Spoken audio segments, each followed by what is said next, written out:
Rockport residents who passed away this past week. Melissa Tingley and Ruth Perot Tinker. Melissa was a longtime Rockport School Committee member and Rockport Finance Committee and on the Rockport Educational Foundation. Ruth was a 17-year member of the Conservation Committee and on the League of Women Voters. Melissa was 53, Ruth was 98. Both were wonderful stewards for the town and its residents. So I'd like to do a moment of silence for both of them.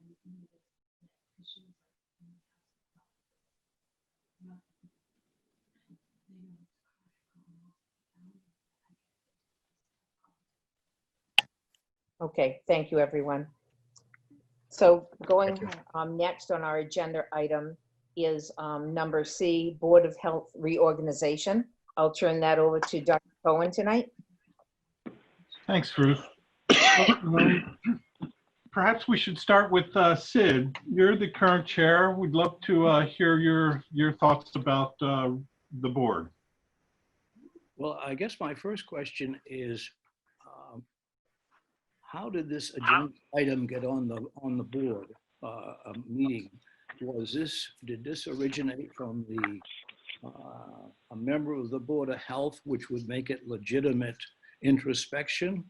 Or did this come from the Board of Selectmen and the town administrator, because every year they do things differently than we do? That would be the first question. Sure, so Well, go ahead. Can I answer that? I'll This is Barb said. It was actually me that put this on the agenda. And let me tell you why I did. I think it was because when I first came on and wasn't even a member yet, I watched the rotating chairmanship, and I thought it seemed a little bit informal for the gravitas and the importance of the committee. The second thing is, but it didn't sort of ring a bell then. And then as I got more and more involved, I realized that, gee, I didn't have a consistent contact to go to if either I had materials that needed to be presented or I wanted to share. And do you do that with everybody, or do you do it with the chair, but who's the chair? So it was actually me that put that on the agenda to see if we wanted to have a discussion about having it be a sort of a defined position for the year or not. Okay. So that's how it got here. Thank you. I appreciate that clarification. Now back to Bruce's point. I think as we go forward, we need to look a little bit backwards on things. And when we had a 3-member board, for years, neither of the other 2 members had any interest or desire to run the board. So it sort of continued with one running the board and the other 2 as participatory members. When we went to a 5-member board, it became apparent that in order to have all members of the board more participatory, the novel idea of a rotating chairmanship was implemented. And I think over the last year or so, several things have become apparent. One, I think each of you, although some may have been reluctant to be the rotating member, have done it and done well. And as a result, I'm very impressed and proud of the members of the Board of Health. I think each of you is able, introspective, and quite capable of running a meeting now. So changing things around to a identifiable chairman for a period of time and a vice chairman, I'd had no problem with it. I think the need to hone people's skill has been accomplished. Okay. So Sid, you're not in favor of identifying, I know you're currently the chair, but you like to continue with the rotating arrangement? No, I think Bob raised some legitimate questions. Okay. There are two caveats, though. One, if you have an individual identified as the chairman, that's the person that oftentimes one will reach out to bounce things off. However, what must not happen is to have emails just going to one person and not CC all of the members of it, because that becomes exclusive, and it becomes, it does not allow the other members to stay in the loop and participate. I think each of the people who work for the board all have a habit of identifying their own champion, and nature is such that you will reach out to that person. That's fine. But again, there needs to be inclusion of all members of the Board of Health in any emails that go out, even though there is one person who will be identified as a chairman.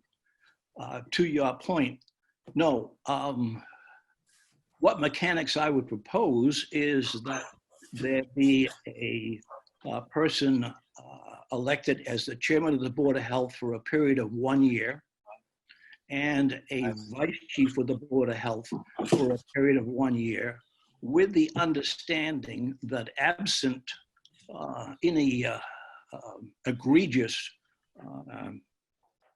activities on the part of the vice chair, that person assume the chairmanship after a year, and at that time, a new vice chair be chosen. So it becomes somewhat similar to the template that the Board of Health has worked out over the years. For my particular point, I have no need to validate myself by continuing to be chief of the Board of Health. And I would like to step down and continue my tenure as a member of the Board of Health. Thanks, Sid. I'd love to hear from the other board members. Mary Beth, Ron?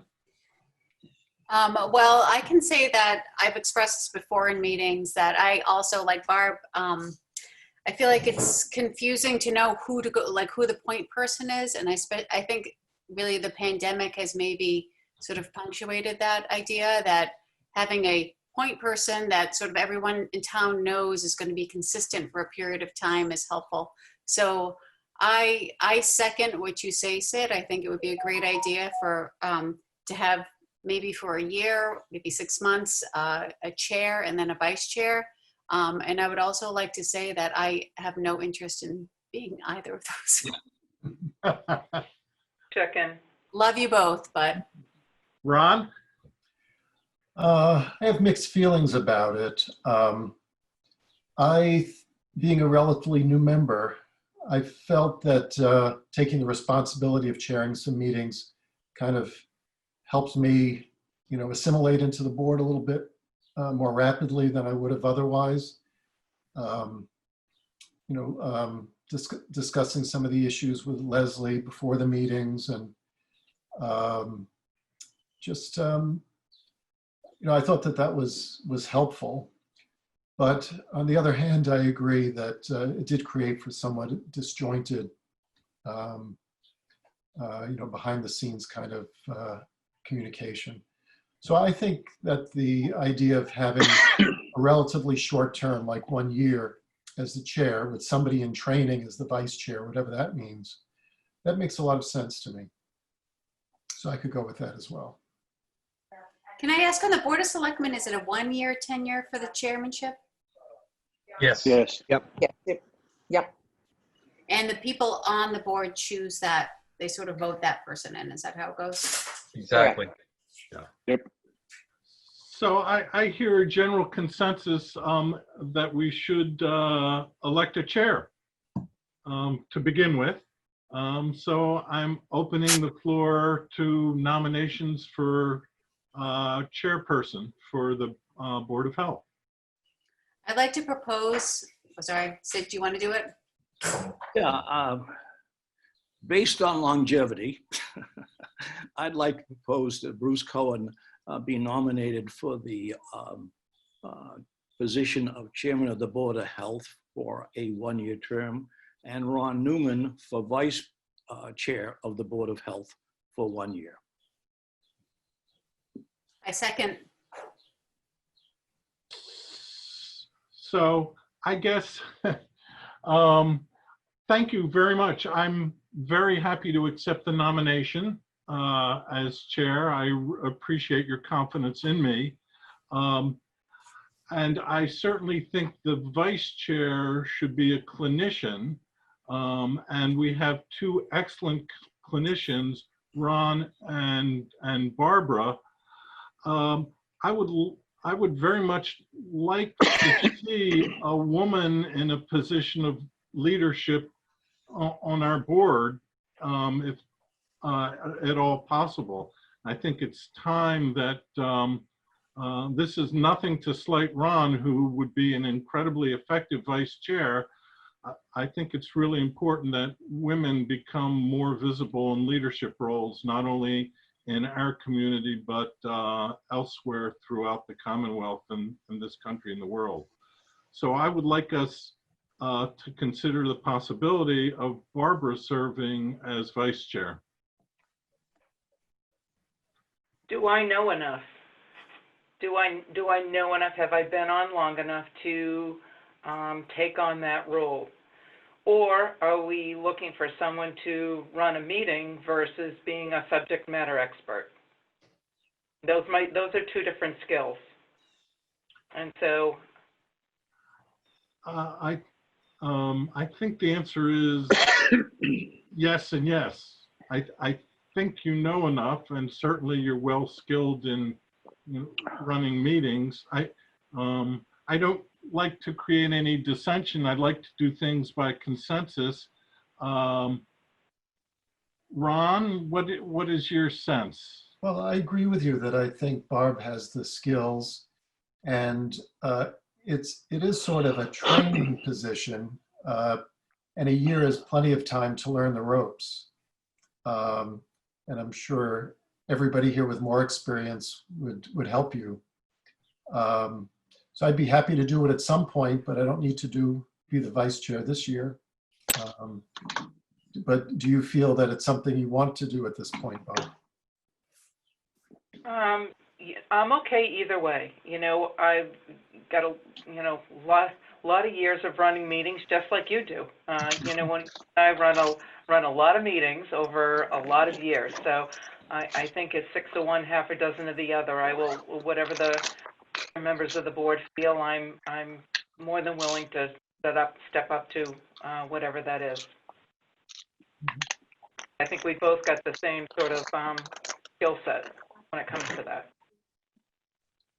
Mary Beth and Sid, would you be comfortable with Barb as vice chair? I have no problem with Barbara being vice chair. I have no problem except for the fact that Barb seems to be doing an awful lot these days and will probably be that way for at least the next 6 months as we get into school starting, and hopefully wiggling our way out of this pandemic. And so that's my concern, is that we're going to spread Barbara a little too thin. And so, maybe I understand what you're saying, Bruce, about having a woman in that position, but maybe we could do vice chair for 6 months. And then and have Ron take that role, and then maybe Barb jump on after 6 months, and she sort of has some time to sort of, see what it's all about, and have some of these opening committee and school committee opening obligations sort of damp down a little bit. What do you So think? I didn't quite get, so you think Ron for 6 months and then Barb for the following 6 months, or just a 6-month appointment with Barb and then Ron? I didn't quite understand what your proposal is, Mary Beth. I was proposing that we give Barb a little bit of a break for 6 months while she finishes her obligations on all these opening committees. We seem to be signing her up for an awful lot right now, and I just think that maybe if we gave her 6 months to sort of get her bearings, give some of these extra commitments that she has. I mean, how do you feel, Barb? Do you feel like you're a little overextended, or? That's certainly, a way to do that, is that, Bruce be the chair for a year, and Ron and I split the vice chair for a year, with him starting off for the first 6 months. What a great team. That Whatever makes- works. Great. So I will make a motion that that I become the chair for a year, and that Barb McCarthy and Ron Newman share the vice chair role for the year, and Ron will start out as the vice chair as of this election. Do I hear a second? I second. Bruce, Yes, Sid. before we do that, I will have to withdraw my motion, which is already on the floor, yet to be seconded. So I withdraw my motion that you be chief for a year and Ron vice chief for a year. Now you can take up your motion. Since it wasn't seconded, I think it's fine. So thanks for that, though, Sid. Do I heard a second? I guess we need a roll call vote. And the motion on the floor is I'll be chair for a year, and Ron and Barb will share the vice chairmanship for this year. Sid, Yes. Mary Beth, Yes. Ron, Yes. Barb, Yes. and I vote yes as well. So thank you Can all I for your confidence in Can I me. make a comment before Yes. we move on? I'd like to thank Sid for his years of being chairman and sort of taking on this committee. I have not known Sid when he hasn't been a member of the Board of Health, so great job.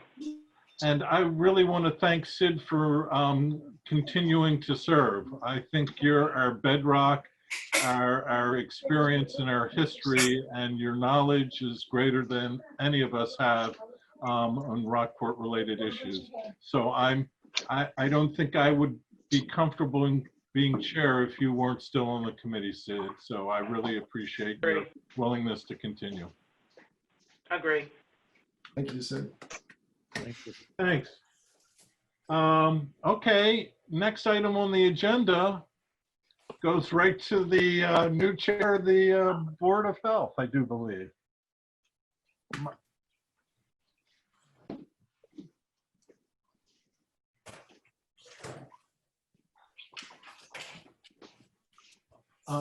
Okay, so it's time for my presentation. And thank you for indulging me here. So I'm going to give a briefer presentation today than I have in the past, although all these slides that we've traditionally seen will be included in the set that I send to Mitch to post on the web. Really want to focus today on testing. So here's where we stand. Rockport has done, these are PCR tests. 647 persons have been tested with a rate of about 10% in Rockport, which you can see still is below the state rate of about 13%. That means 90% of the population in Rockport has yet to be tested. We do not know the COVID status directly for about 90% of our population. The good news is in the last 14 days, we have a virtually zero rate of positive tests. There's some discrepancy between these data and the data that Mitch has been reporting. We haven't seen a new case. We're trying to track down this one person who seems to have tested positive, but no new cases have been assigned. Here's the overall view of Massachusetts. You can see in the orange line a decline since the last month. Things have gotten a lot better, from over a 5.5% rate positive PCRs. we're down to about 2.25%. We are making progress, and the number of tests is been maintaining at about 5,000 to 6,000 a day, which is really good. But as you see, still we need to be doing a lot more community testing. This is, I want to thank Chassie. She's gotten us some detailed Rockport data. This is PCR testing in Rockport. You can see in Rockport, there have been 647 total tests, the dark blue bars. The light blue bars are the number of positive patients. And the orange bar is the percent positive. And you can see over the last 3 or 4 weeks, there have been 0% positive. You can see the number of PCR tests. It's been up and down, but over the last week, it looks like it's been down. I don't know whether these data are totally complete yet. The good news for all of Cape Ann is the testing rates are increasing. You can see over time for Essex, Gloucester, Manchester, and for Rockport, our cumulative test percentage has risen from about 5% to almost 10%.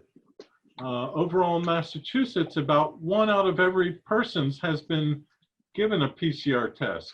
The total number of tests is 13%. This chart is a little deceptive because DPH has changed the way that it is recording data. The last entry, the July 8th entry, the dark blue bar is percent positive over the last 14 days. The previous bars are cumulative positive rates of PCR tests. DPH felt it was more appropriate to focus on recent test results, and you can see in Rockport, our positive test rate is very low. These are PCR tests. We also have data on serology or immunity testing. This graph shows the total number of serology tests done in the dark blue bars, and the light blue bars are the number positive, and the orange bar is the percent positive serology. Essentially, that's the percent who are immune.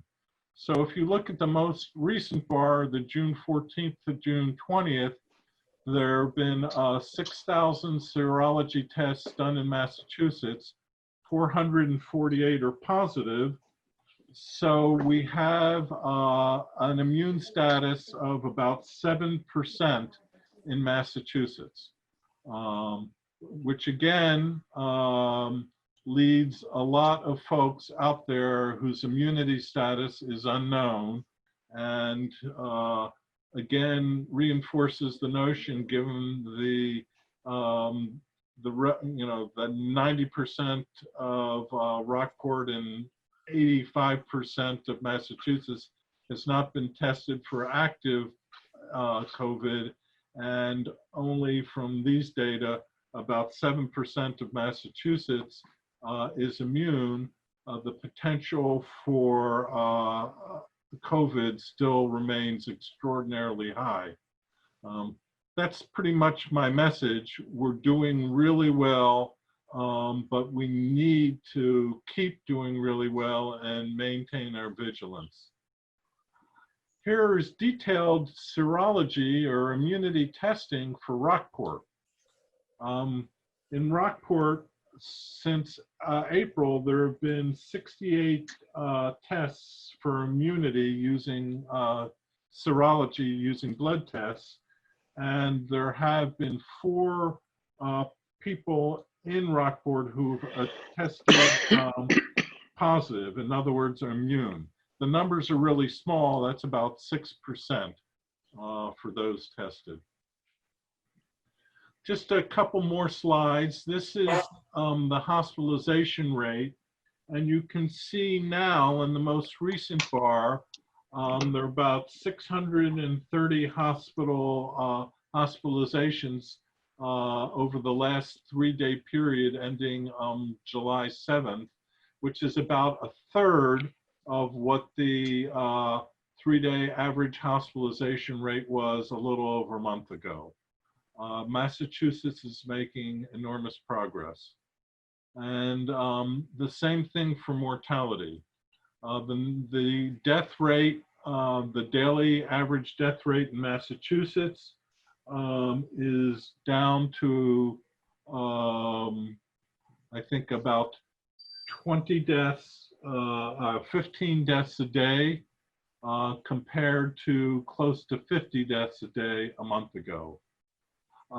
Again, Massachusetts is doing really well, but as we've seen in other states that have done very well, like California, that's no guarantee of continued success.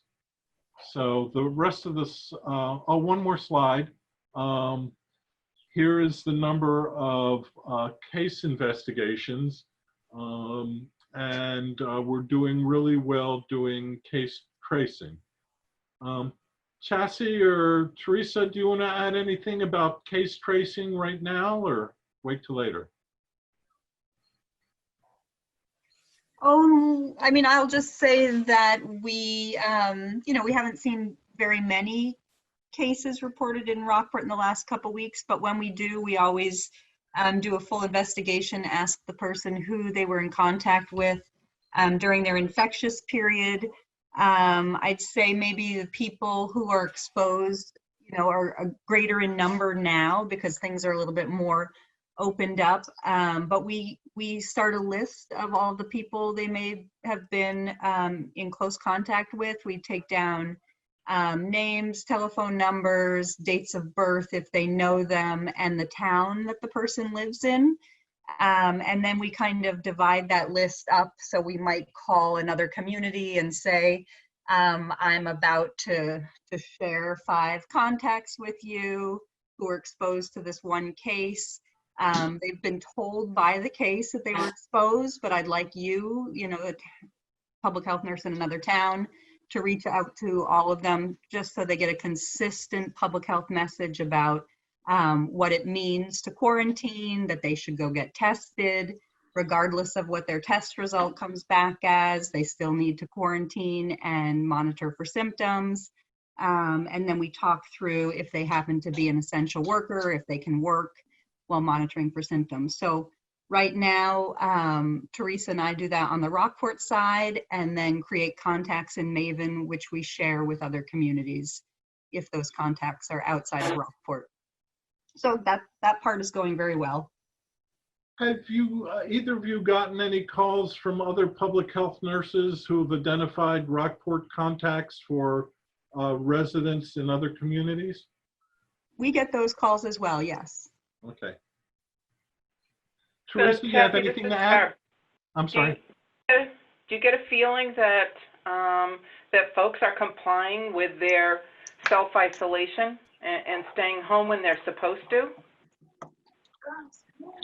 I do. Have you gotten any sort of adverse feedback that, thanks for calling me, but I'm going to live my life? I have yet to experience that. I don't know, Go at Teresa, it. have you I experienced think that? the only time I've run into that is when we are following up on serology rather than the PCR positive people. Yeah. Because most of the time the serology people, they were assuming that they've had it already, so that they're no longer. Right. It's such a big piece of what we talk about as an infection control measure, which is to self-isolate for 2 weeks. But boy, if, what you don't monitor, you can't measure, and vice versa. So it's very hard to make sure people are, you kind of, you depend on the honor system, that people are doing the right thing for the right reason and know why they're doing it. Yeah. Thanks. Any questions or comments from my presentation? Sid? Bruce, just one. As far as I'm aware right now, serology only tells us someone has had the virus. it's a big jump of faith to say that they are immune.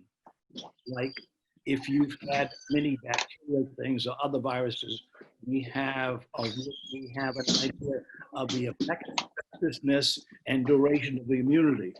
So I would stress, again, serology, we know how many people have been affected and have survived it without symptoms perhaps, but immunity still is a uncertain goal. Thank you for that correction, Sid. I appreciate that. You're absolutely right. Any other comments? I'll turn it back over to you then, Ruth. Thank you, Bruce. That was a great That's presentation. great. Yeah, thank you. Next, Board of Selectmen, number E, consent agenda. Let me just read down what is on the consent agenda tonight. Approval of minutes, one set. 67 each lease to reflect change of ownership.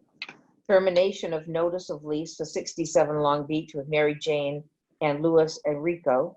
Notice of lease for 67 Long Beach with Hatalopoulos Siridopoulos, and illumination weekend lanterns on town property. Do I have a motion? You do. I move that the board, first of all, are there any held items?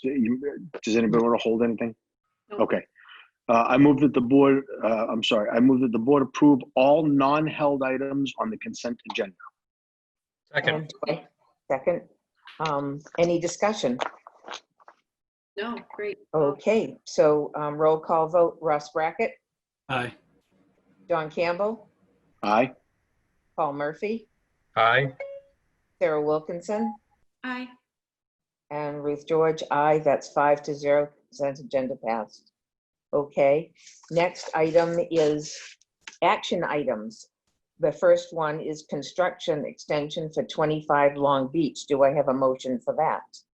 Yes, I have to pull this up. Can someone take it for me? Because I can't print anything. I can do Madam it. Chair, do you want the presentation perhaps for this one first? Because it is something Okay, that's a bit different. Madam Chair, I believe Drew Hale is here for that item. okay. Mr. Hale is unmuted, or needs to just Okay. click unmute. Yep, I'm here now. Okay, thank you, Mr. Hale. You can present. Thank you. I recently wrote a letter to the board, and thank you for hearing me tonight. We are really at the brink of completion of 25 Long Beach with flooring and furniture and a few touch-up items on the inside. Hoping that with a furniture delivery for the homeowners for the end of next week. And, you know, as just wrapping up the interior stuff, we were hoping that we would be able to just wrap that up and not be held off till the, I think the 15th of September. Understanding that you know, it's quite an exemption at this point in the summer, but we've been struggling with sources and labor help due to the COVID virus and trying to social distance within the workplace. Great. And again, this is all interior work, not anything outside. The exterior is complete, and anything that would have to be done touch-up wise to the exterior, we would wait till after the September 15th date, so as not to disturb anybody outside. Okay, great. Do I have questions? Sarah, did you have a question? No, I was just going Oh. to say that I'm happy to support this, and I applaud a contractor who is trying to make a safe workplace and have people social distance. Yeah, great. And obviously it's interior, so, you know, it's not a huge deal. And I think in the letter stated that they were going to have minimal vehicular activity. So totally. Yes, as I said, you know, we've been trying to keep one trade at a time, which, as you can see, is difficult. But at that point, if it's one trade at a time, it's really just, you know, one vehicle there, and that's it. And we're usually not working late at this point, so trying to keep it to a minimum. Great. Great. Okay, so do I have a motion? Any other discussion? No, I have the motion here if you'd like it, Madam Chair. Yes, please.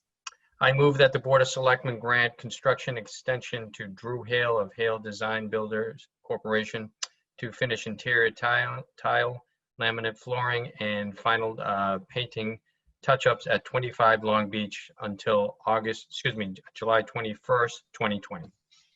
And do I have a second? Second. Russ seconded. Any further discussion? Okay, roll call vote. Ross Brackett, Aye. John Campbell, Aye. Paul Murphy, Aye. Sarah Wilkinson, Aye. Ruth George, aye. 5-0, that passes. Thank you very much. Thank you to the board. You're welcome. Thank you. Next is acceptance of a gift from Phil Cotter for community development projects. Sure. Would you like a motion, Madam Yes. Chair? Yes, I please. move that the Board of Selectmen accept the donation of $5,000 from Philip Carter to be used for community development projects as specified on the gift acceptance form. Second.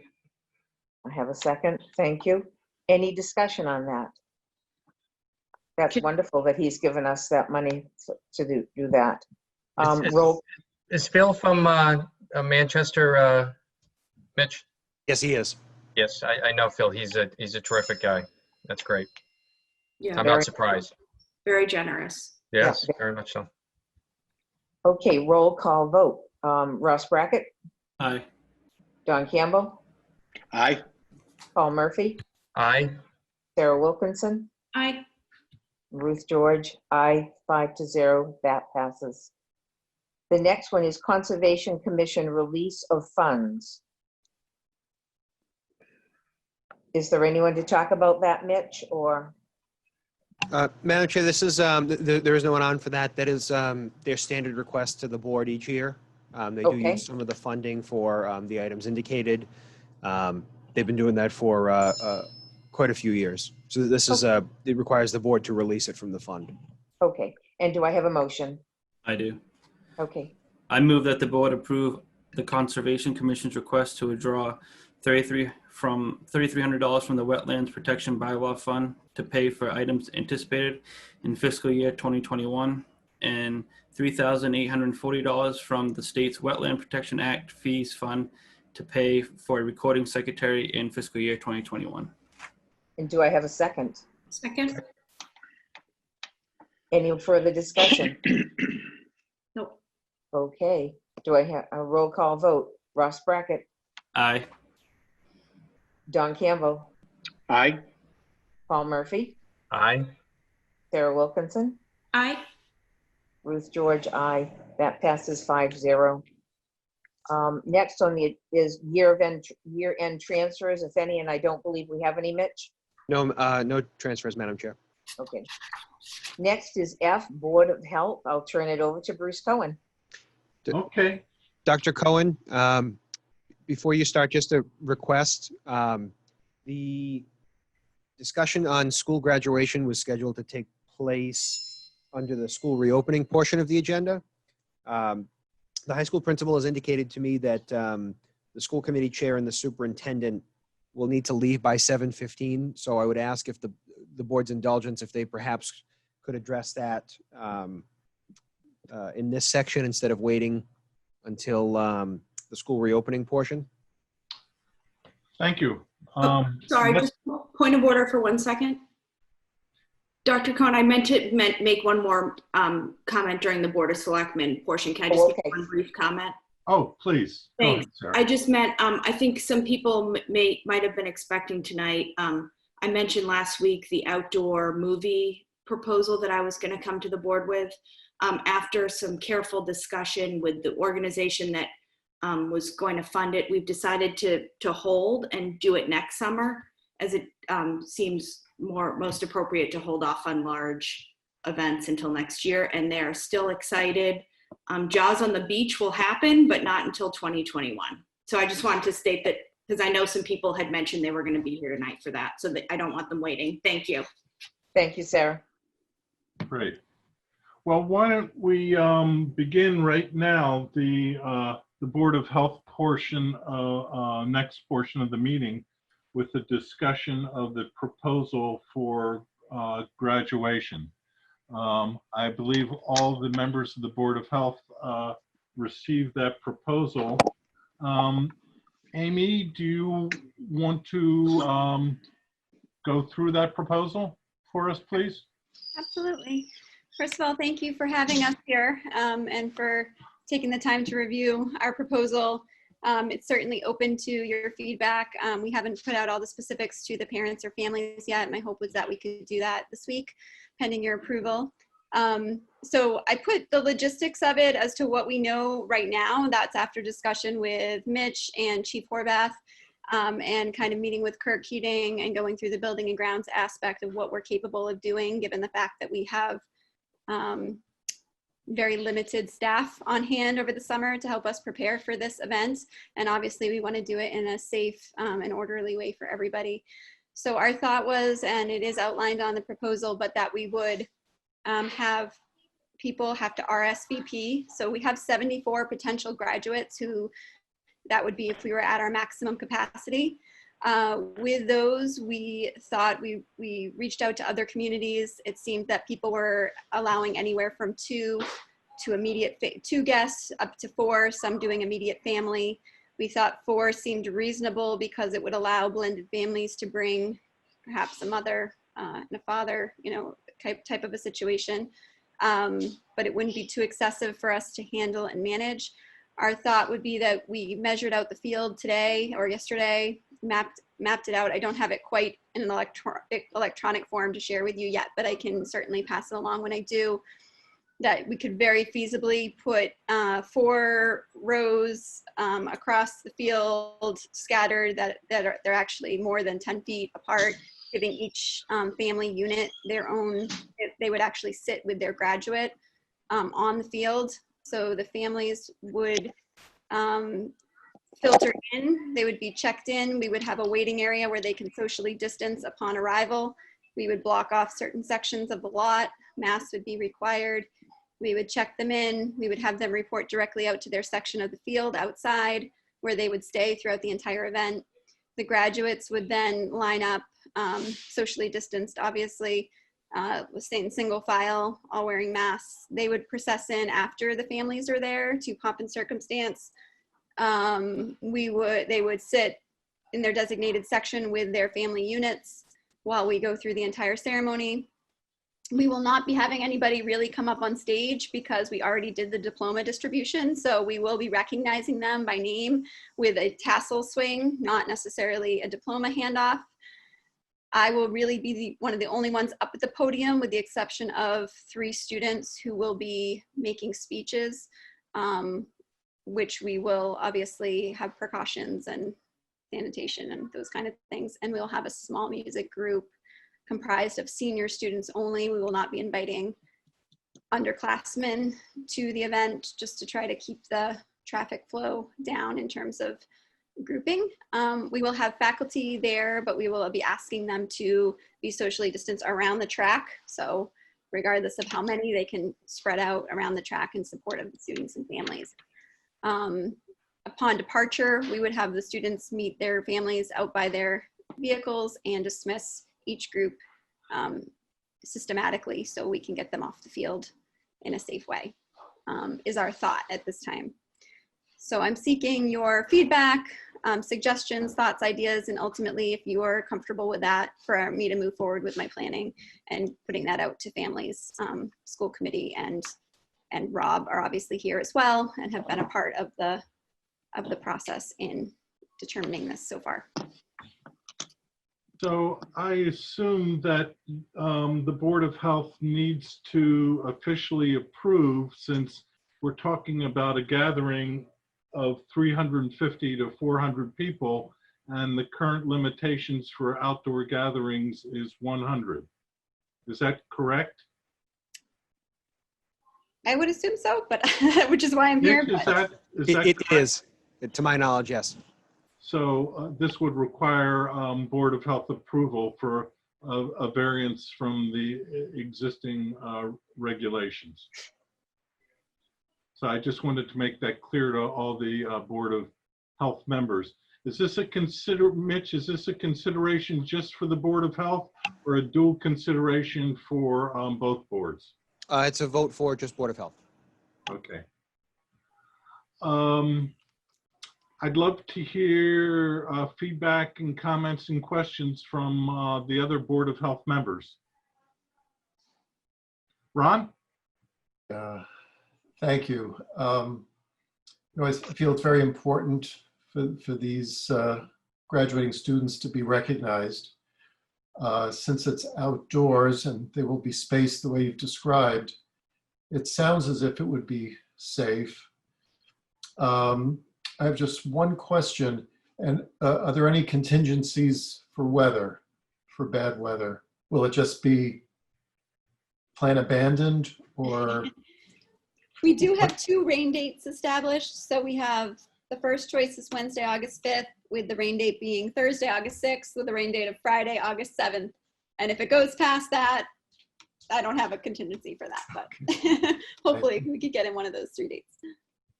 Thank you. Yeah. And we also, I did put in there, I think we really try to limit, obviously Rob had said, we could open up certain areas of the school for restrooms and facilities for emergency purposes. We don't want to be completely isolating, but at the same time, we really want to limit public access to the building. Even, the ceremony, we are planning to make it meaningful and, hopefully a great experience for the students and families, but we really want to try to keep it under an hour so that people can stand, be there, be present, and then filter out. So we're taking out a lot of the traditional aspects of the ceremony to be able to do it in a meaningful way that kind of allows us to get people in and then filter them out in a safe way without accessing the building, at least not in massive quantities. Mm-hmm. So Amy, this is Barb. I have a question about how folks will be leaving. Are they going to be leaving after they sort of not get their diploma but flip their tassel, or leaving in groups so that not everyone's heading to the parking lot at the same time? I didn't quite get a feel for how you're going to do that. So it's funny that you say that, because I said that to Chief Horvath and Mitch when we were meeting. I said, I think I have it all figured out. I think departure will be probably the most issue in my mind, just because I think once graduates feel like, yay, we're done, there's going to be this inclination to want to congregate and take pictures. I think there will be a formal end to the ceremony. I do the closing remarks, and then the students will process out. I'm not as worried about that socially distanced, because they march out to a coronation march and it's still sort of a formal part of the ceremony. But my thought was that, and I think this may be a little overly scripted, but maybe worth the effort to have this, tell the students before we move to that they are to meet their families out by their vehicles, which are parked, and then dismiss families, in segments, like sections of the field, not just let them all go at once. Say, please, this section, leave, wait for the crowd to clear, dismiss the second section and the third section. I don't know that we're ever going to be able to completely control families who want to get pictures with their kids and things like that, but at least we can put the structures in place and get them off the campus so that they can go take pictures and celebrate, in their own homes or wherever they want to celebrate. Okay. Yeah, because I think, I agree with you. I think that's your biggest risk. Right. Folks will stagger in safely, but I think leaving will be kind of en masse unless you sort of script it out. Right, and we have required them, so, as best we can. Mitch had also mentioned a really good point: if somebody refuses to wear it, or, do we have a certain section? We have, the field is more than large enough to do the social distancing. I mean, we could have them 30 feet apart if we needed to when we mapped it out today, because we just don't have that many graduates. But so we could have a section like way over the other side for people if they really refuse. I'm hoping that in this case, just to be with their students, we'll have extra masks available. I'm ordering some more, Viking masks and things like that. So we'll have them readily available if people don't come with them. The expectation is going to be that we expect them to, and if they can't, then they need to be in like another section. of the field. And then I think we'll have staff members who have volunteered to come in, you know, on that day and help not police, but patrol kind of the areas and kind of just nicely keep people moving. Can you keep moving? You know, move along just to kind of make sure that people aren't overly congregating. And then Chief Horvath has agreed to have the police on hand just to kind of make sure that everything's orderly and, you know, working efficiently, having signage and things like that. Sid, any comments? Yeah, I have two comments. One, the first is this will last about an hour, and I think I read in there people will be standing throughout the ceremony. Is that right? Perhaps. We had another meeting today, and we may be able to bring chairs out. We're just waiting for final. We're waiting on that. There's a chance that not everybody will have chairs, and we'll have people bring their own or supply them just for those who really need it. But I'm hopeful that we may actually be able to have chairs for everybody.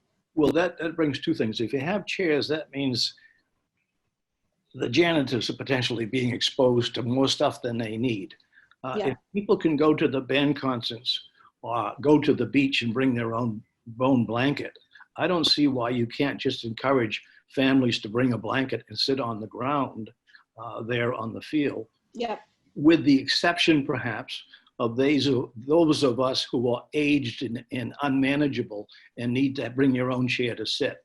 Yeah. But that would be the one thing. And I'm really taken aback that you are making some contingency plans for people who may not be willing to wear a mask. I think that's appalling. I don't think. I don't need to. No. I think it's appalling if the understanding is no mask, no attendance. Okay. Fine with me.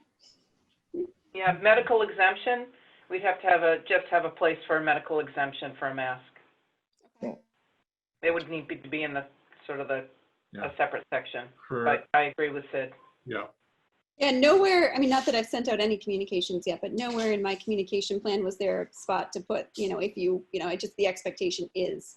But I think, you know, we had just talked about what if they refuse, so then they can't attend. Mm-hmm. Mary Beth? You're on mute. Unmute. Okay. I just wanted to say publicly, thank you, Amy. Thank you, Rob. Thank you, Mike Kelly, for doing this. I mean, you guys have already really done the diploma distribution was a unbelievable event. The video, we all sat around and cried and watched it. It was great.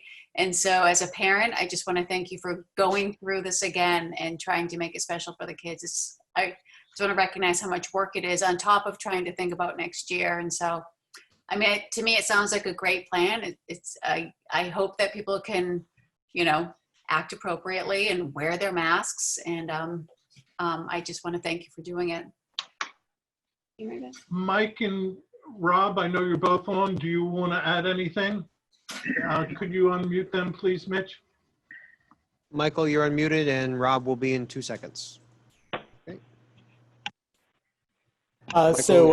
Sure. You know, I think the plan's pretty well thought out. We wanted to make sure that it was in compliance with the thoughts of the Board of Health. I think it's an excellent point about if you need to sit, bring your own chair. A family member can certainly do that. And I like the thinking behind the expectation is you have to be wearing a mask. If you have a medical exemption, perhaps that's at the far end of the field, but we definitely are with you in not opening up the floodgates for this is a mask by, you know, voluntary basis. We really don't want it to be that. Rob, do you have anything? So Rob, we have you unmuted, but we can't hear you. All right, I'm going to try remuting you and then try unmuting again. How about now, Matt? Yeah.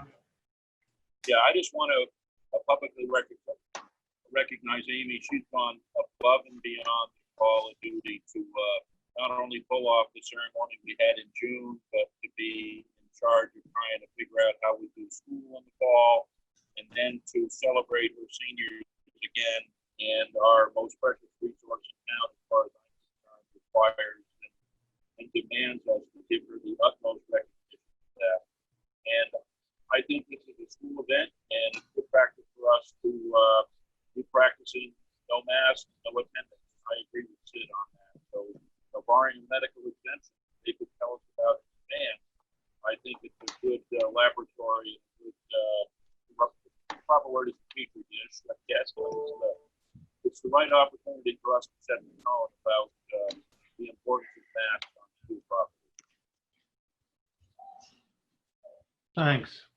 So I guess I'm the most conservative of all. I've never found that to be my case in life, but in this particular instance, I'm very concerned. We're talking about 400 people gathered for an event when the state is only comfortable approving for outdoor events a limit of 100 people. These kids and these families have been doing things all throughout the summer. Rockport is doing an incredible job of adhering to social distancing and face covering regulations to try to keep us as safe as possible. There have been communities that have been doing this that have seen emergence of clusters, and certainly there have been evidences of folks who've been doing well, and problems have emerged. So I hear the desire and I understand the need, and at the same time, these kids are going to be going away in the fall. To expose them and their families to potential risk, frankly worries me. And I'm just thinking, if I had a high school senior, would I want my family and my daughter or son to be in an event like this? And it would certainly give me a great deal of pause.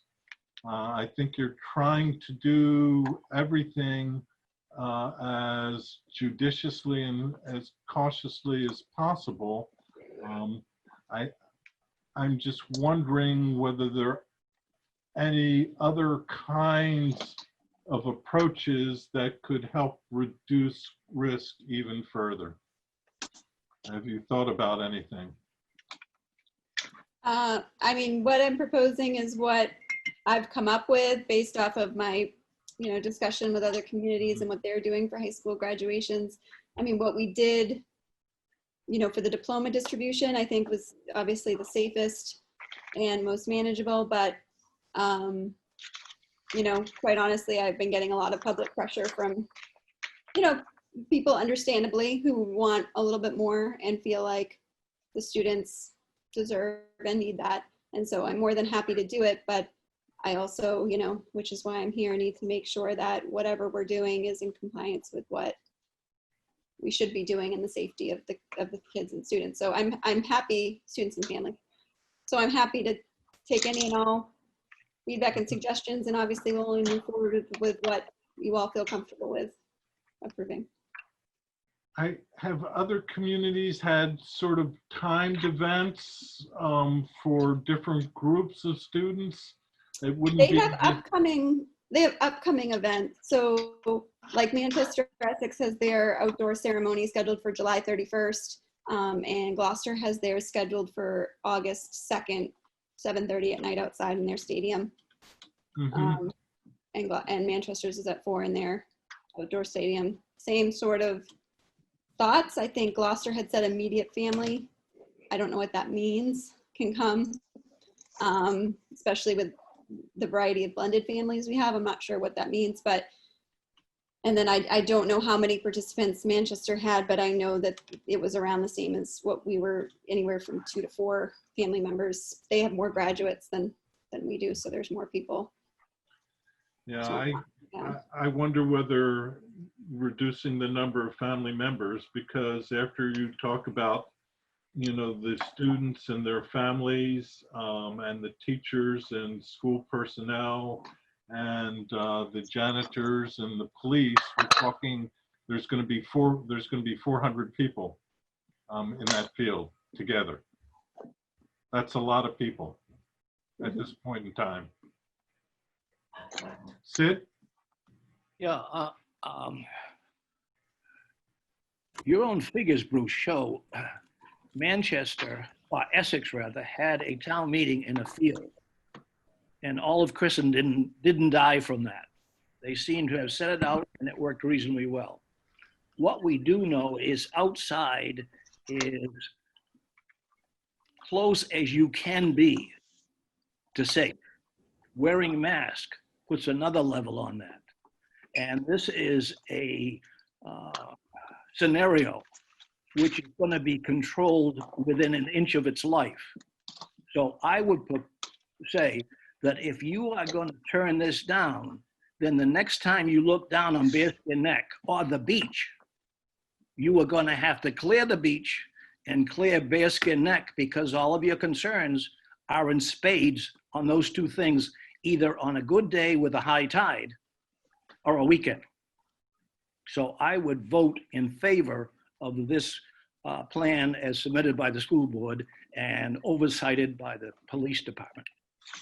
So, Amy, a couple things. One, certainly requiring masks, except for medical exemptions, which folks would need to be positioned far away from the crowd. You know, the rule for outdoor gatherings on the beach are groups of families or pods 12 feet apart. I don't know whether that spacing is possible for the family groups. Yeah, we could do that. Pardon? I said, yeah, we could do 12 feet. I would say that seems to be a distance that the state health department is comfortable with. And even, you know, I think I would encourage families, it would be nice to have 4. I would encourage families, certainly if anyone is sick, we're not requiring any pre-screening. But if anybody in any family has been exposed or is not feeling well, I would certainly have them not attend. And I would caution the family, if we're going to allocate 4 spots, try to be very circumspect and try to use fewer if at all possible. That would be my suggestions. Okay. Yeah, I think we can certainly do that. And quite honestly, if we have everybody bring chairs and things like that, that was my original plan. The only reason it got changed today is because someone had a different suggestion and I thought we could look into it. But, you know, that would just be less contact for people bringing chairs in and out and then people sitting in them and all those things. So the ceremony is going to be short enough that people can certainly stand. And if they can't, they can bring something that they can sit in, unless they are, you know, have a handicap need that they let me know of in advance, then I can obviously accommodate that. And then I would certainly discourage, you know, gathering afterwards. I know people are going to want to hang out with their friends and, you know, the kids of their family friends. I think there's a greater chance, you know, in leaving for there to be inappropriately distanced contact. So I would strongly recommend and encourage folks to leave, and if they want to celebrate in smaller groups in other places, to do that as well. Okay. No, I can definitely communicate that. And I think actually your stance and your position on it is really helpful when I'm, you know, communicating that it's not, you know, just my idea of how we're doing it. It's really what's safe and collaborative, you know, in collaboration with you as the Board of Health and just the town. I think it's really really helpful to make sure that we're communicating that effectively to the families in advance. Yeah, Barb? Sorry. Yeah, can I just ask one question about the instruments and how you plan to do the music? Are these trumpets and trombones or violins, or what are your thoughts, and how well spaced out are they? We're not really doing much. We're not really doing much music. The jazz teacher himself is going to play Pomp and Circumstance when the kids walk in, so he'll be the only one, you know, by himself playing. We'll have one student sing the national anthem just like we did at the diploma distribution. And then the one group is just 4 students, and they can literally be spread as far down the track. I mean, they can be 12 feet apart if they need to be. They're not like a big group of a band or anything like that. They're a drummer and, you know, a couple of instruments, but they are aware that they bring their own instruments. They'll leave them probably on the pavement, on the track. They'll leave their spot, go directly to their instrument, play, and then go back, and then, you know, be the only one that touches that instrument afterwards. They're not school instruments, they're their own instruments. Okay. And I Just believe knowing that the that's performers a higher need, risk activity than just standing there, so. and the performers need to be at least 25 feet away from the first row in an audience. Okay. According to the state regulations now. Okay. So, Perfect. Yep, we can do that. any more comments from board members? Do I hear a motion to approve the plan for this graduation subject to the considerations and discussion we've had here? So move. Thank you, Sid. Second. A second from Ron. Any further discussion? Hearing none, let's vote. Sid? Yes. Ron? Yes. Mary Beth? Yes. Barb? Yes. And I vote yes as well.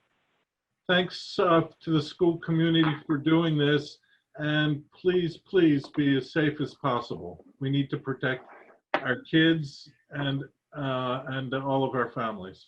Absolutely. Yeah, thank you so much. And obviously, I always put a disclaimer on there. It's subject to, you know, if anything drastically spikes or changes over the next couple of weeks, certainly open, you know, to you bringing that to my attention and us reconsidering the plan. I always put that on there as a little disclaimer, knowing we're in an uncertain state. So thank you.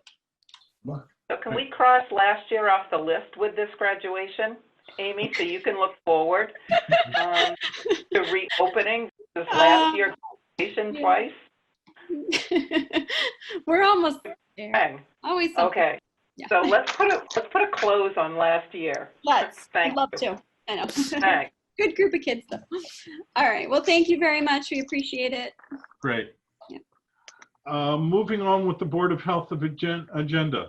Leslie, do we have any minutes to approve? You're muted.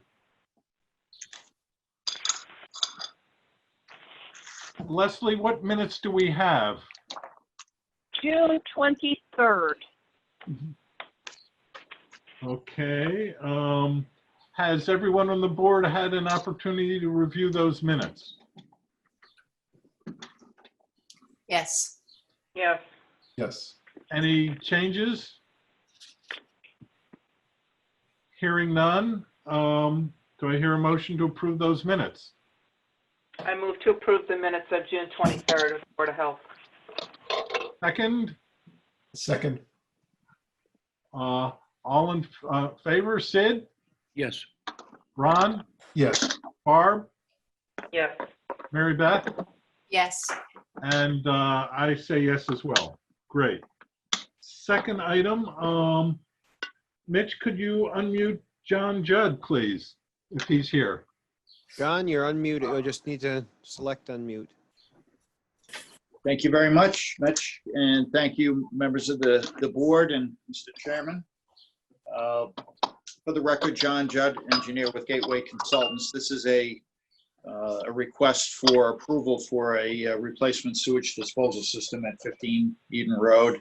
I'm not sure if the members had a chance to review or take a look at the plan, but it's a limited lot in terms of area, largely wetland.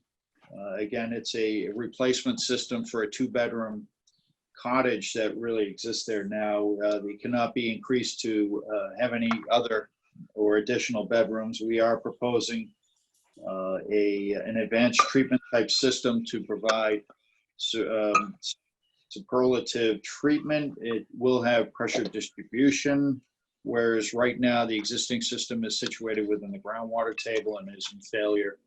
So that is description of the system. We are looking for variances for relief from the components to the wetland edge, which is shown on the plan, as well as offset to seasonal water table with the use of the treatment system and pressure distribution. And that's essentially the presentation. I can answer questions that you have. Questions from the board? How far is the setback, John, from the wetlands that you're looking for? The closest point, Doctor, is actually 6 feet. We are completely surrounded by this wet area on this property, which, as you know, in this area is sort of grown over the years due to the development of surrounding properties and the runoff trying to make its way across Eden Road. Sort of gets impounded on this lot. So this is a very wet lot that is, the water table actually comes right up to the back steps of the house during the springtime.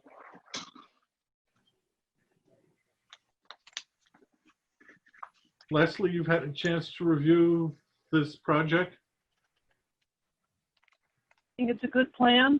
It is a very difficult site, and the sewage will be pre-treated before it is allowed to disperse into the ground. Other comments from board members? It sounds like it's a significant improvement over what's there currently. I agree, Ron. Mhm. Do I hear? I should add, Mr. Chairman, that the project has been approved by the Conservation Commission as well. Do I hear a motion to approve this plan? So moved. Second? Second. Okay. Sid, are you in favor? Yes. Ron? Yes. Mary Beth? Yes. Barb? Yes. And I vote yes as well. Thanks, John. Good Thank you luck. all very much. Have a good night. You too. Thank you. Leslie, you want to update us on beach water quality testing? Sure. With Front Beach having been closed on Wednesday, Thursday, Friday, I thought we would take this opportunity to just review what happened and answer any questions anybody might have. A year ago, the state changed their policy on looking at storm events. So you might remember Sunday, a week ago Sunday, we had about an inch of rain. There was a huge thunderstorm. And Monday morning was the regular sampling time for Front Beach and Back Beach. Those samples were collected. And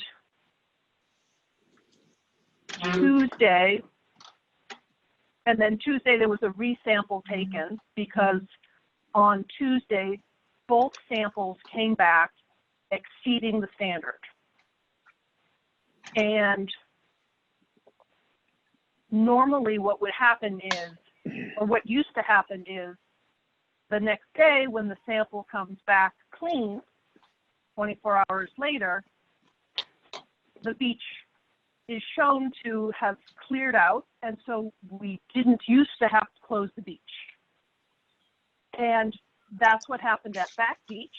So by the second day the sample was clean, we didn't have to close the beach because the 5 sample geo mean was below the standard of 35.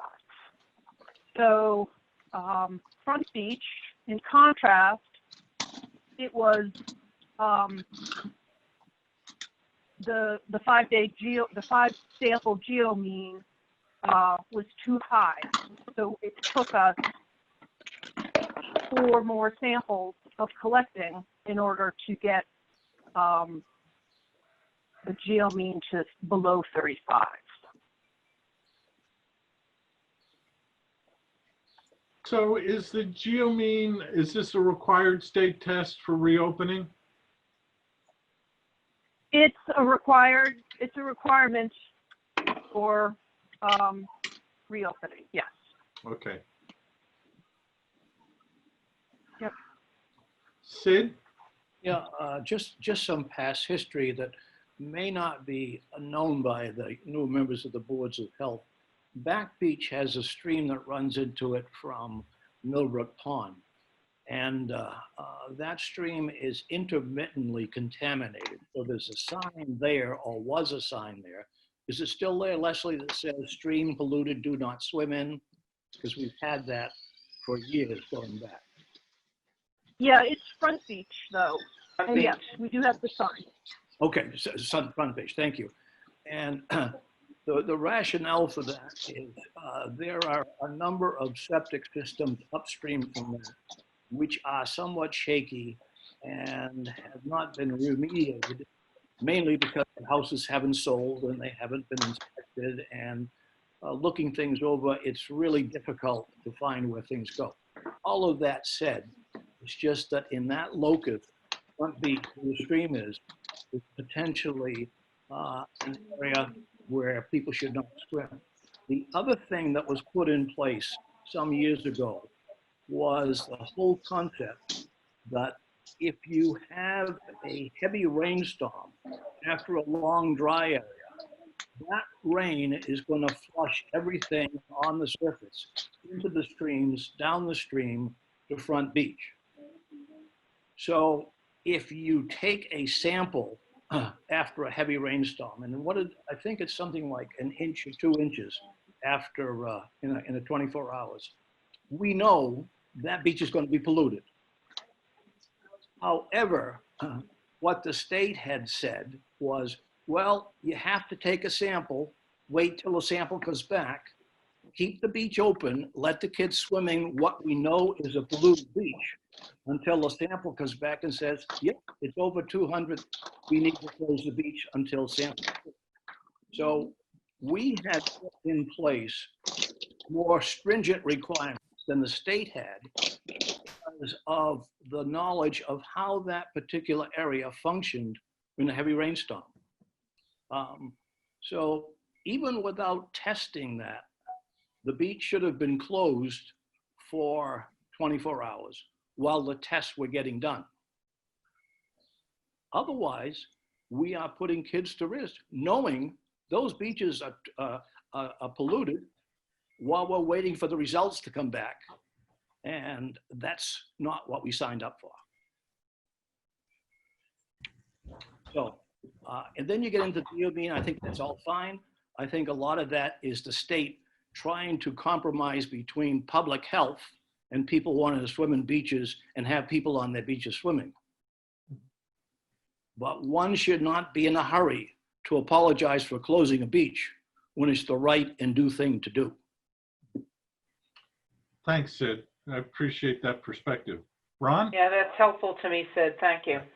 Yeah, no, I agree, Sid.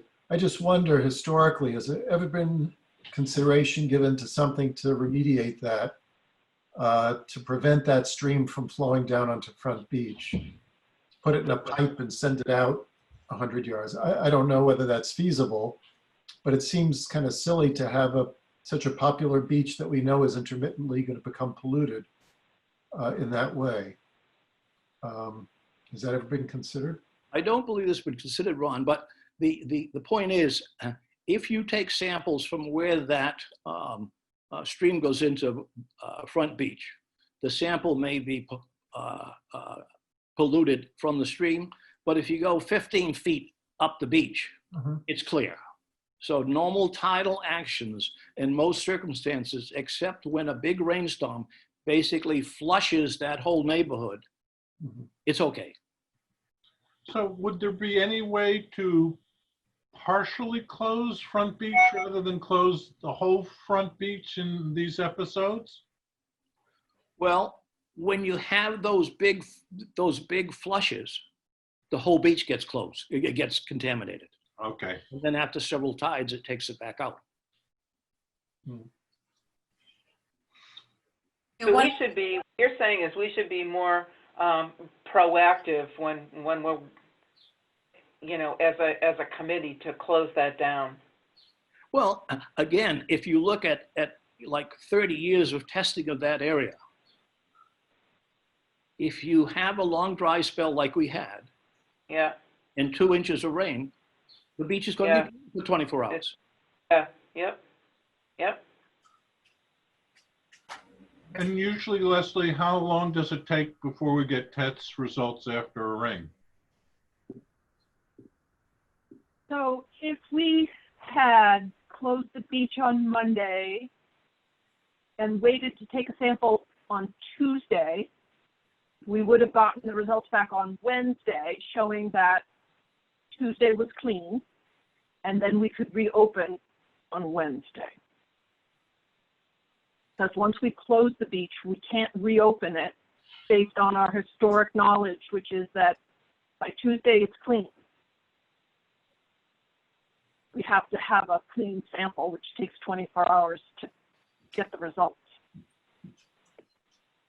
But on the reverse of that whole thing, again, if you have a big rainstorm and you take a sample, you don't have to close that beach if you follow the state's rules until that sample comes back in 24 hours and says, yep, it's contaminated. Yep. So We have tried in the past to have more rigorous rules for Rockport than the state has. And also, it sounds like, you know, I'm learning here. It sounds like if we had closed Front Beach, knowing that it had rained, as it did, we would have been able to open Front Beach on Wednesday versus Saturday. Because we've gotten a clean sample from Tuesday back on Wednesday. Does that sound right? That's correct. Okay. So maybe we need Thinking to ahead work. to this, we might be able to get ahead of that curve. I hear you. Yeah, so let's postpone this. This is a very interesting and important discussion. Perhaps at a meeting that's not a joint meeting, we can maybe come up with explicit standards to determine when we want to close this beach after rainstorms in a very proactive manner so that we can open it up more quickly. So yeah. One other thing just to add on so that it gets on the agenda is I did get some concerns from the neighbors that were questioning whether this was high, maybe not because of septic systems, but because of, you know, dog poo in Millbrook Meadow. I don't have an answer for them, and that's something that the neighbors have, so a few of the neighbors have asked me to bring up here. I think it is more to do with dog poo and birds and, you know, wildlife than septic systems, because if it were septic systems primarily, then it wouldn't matter whether it had just rained or not. It would be a constant. Right, so that's maybe something that we can talk about as well. Our favorite topic, dog poo. But did you mention that it's COVID. polluted Okay. to some extent all the time, right? The stream? Yeah. okay. Bruce, just a suggestion. Oh, sure. I would suggest that we have the Secretary of the Board of Health look through the old records on this, because this was honed out and hammered out 10 years ago and is there in the records. And I know in the past, Leslie has followed this, although we haven't had the same scenario, dry period, heavy rain about the beaches in the last couple of years. Okay. Maybe Leslie, if you can get Eileen to check past records for this. We'll try to hone in on the question a little more carefully to see what we can come up with to guide us in the future. Bruce, I think, didn't you do a study a couple years ago about this very same topic, but at Long Beach and trying to figure out how much rain? Yeah, I looked at some of the state weather data and tried to correlate that with beach closings. The site of the measurements weren't precise enough to really come up with a bright line decision. So yeah, I did. Good. Next item on the agenda is this school food service plastic bag exemption request. Leslie, do you want to, or John, who's the expert on this? Oh, Deb? I'm here. I joined the meeting late. I apologize. I thought the meeting was at 7. So I've been on since 7, but I'd be glad to speak or answer any questions. Please describe your request. Okay, so what I'm asking for is an exemption from this for this coming school year, 2020 to 2021.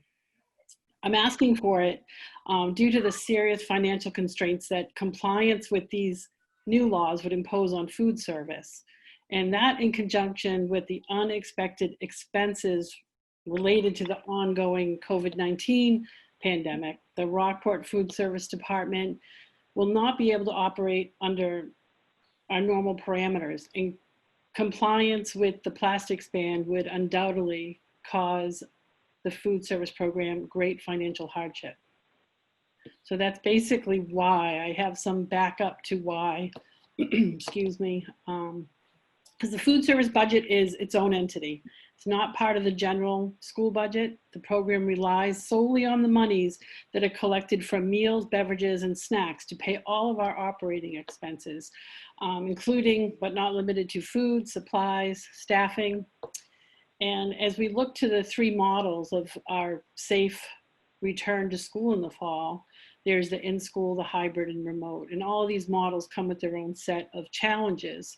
But the overall challenges just from COVID are, it's going to increase the need for, dramatically increase the need for disposables as we serve meals in the classroom as opposed to serve students as they come through the cafeteria lines.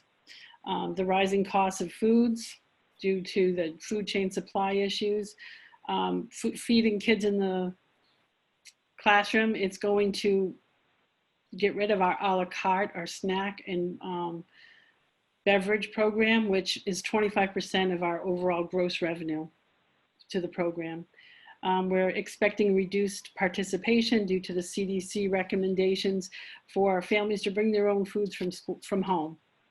And we need to purchase new software in order to implement the allowing for pre-ordering of meals, just because the whole dynamics have changed, and new equipment to facilitate delivering meals. You add the layer of the plastics ban, and then financially, it's the ability to find compliant materials for packaging. It's harder and harder to find a lot of things today, and as we go forward, I don't know what's ahead of us. If we lose the loss of bottled water, we currently pay 20 cents for a 16.9 ounce bottle that is recyclable. And if we went to something like, there was things that you had in your ban, in the bylaws, like suggestions, and I looked up a few, and one of those boxed waters was $1.67 my cost for a 20 ounce. If you look at forks, one little item and many that we purchase, and currently I pay a half a penny a piece. The COVID changes are going to cause me to have to pay 2 cents each. And if I go with a compostable wrapped item, a fork, it's going to cost me 10 cents a piece. So COVID causes a 403% increase. The plastic ban causes a 1900% increase. We paid about $77.50 last year for forks. the new ban would cause me to pay $1,550 for those same amount of forks. All the items that I looked across the board were anywhere from 250 and to 2,000% increases. I am proud to say that my department is very mindful of its plastics use. We are diligent recyclers, reusers, and avid composters. We, in the past, have used green items whenever we could. We use them for our yogurt parfaits and for our smoothies. And I'm very much in support of moving in the right direction. Unfortunately, this is not the time to impose strict mandates. It's going to cause incredible financial hardship to this program that's already strained beyond belief. We barely make it. And with these new COVID regulations, and we put this on top this year, I can't see how we can move forward. So that's the reasoning behind my request for an exemption for this school year. Thank you so much for bringing this to our attention. You've got an enormous amount on your plate. Yeah. So I really appreciate this. Any comments or questions from Board of Health members? Well, I really hate to throw the plastic ban out because that was such a great achievement of this town. But I think under the circumstances, it's what's necessary at this point, unfortunately. The question, just so I understand, is this program for students who pay for their meals, or is this for students who get subsidized? This is for all students, for any student that purchases a reimbursable meal, for example, which is money that we would get back to help defray the cost of providing the meal. We get so much for free students, so much for reduced, and then the full pay students pay for the cost of the meal. So it's all students. And do you have a sense of how much the cost of a meal or a lunch would go up? I've been trying not to think about that because it's really going to be quite an increase. If just with the COVID restrictions, I'm thinking the cost of the meal is probably going to increase about 30 to 35%. And keep in mind that in order to pay my staff, to pay all the bills I need to pay, cover the food costs, I need to provide a meal with paper or, the reusable trays that we use that we won't be able to use any longer, and food for about $1. And that's a healthy, balanced meal that I feel that we do.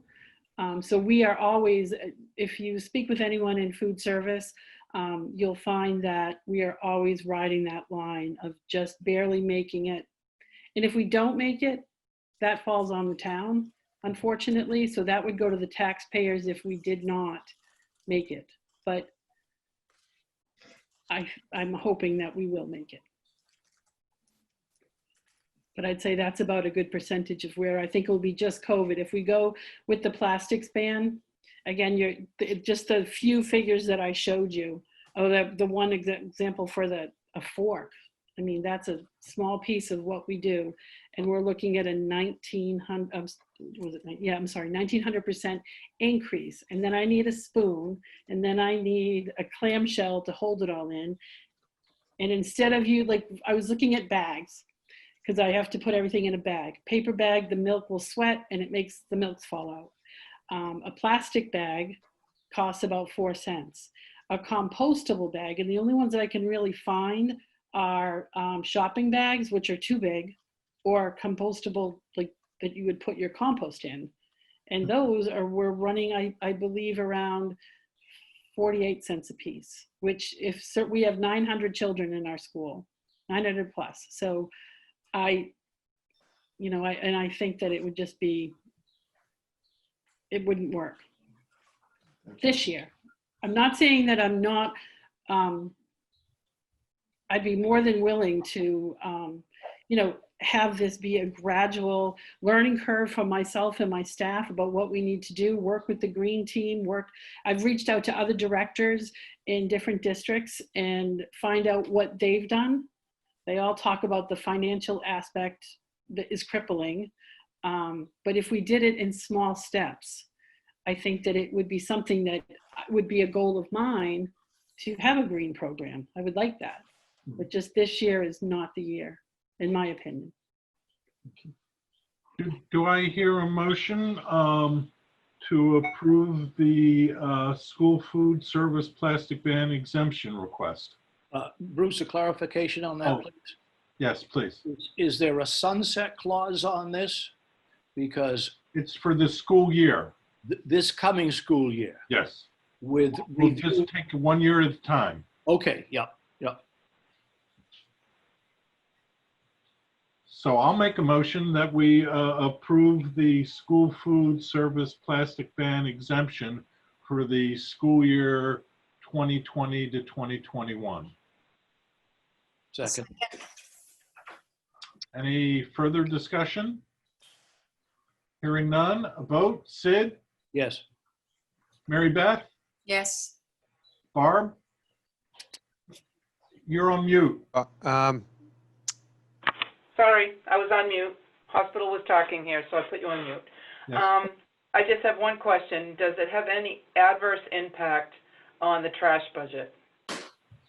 I believe that our trash budget will probably increase just for the mere fact of the disposables that we're going to have to use, where we cannot provide food on an open tray.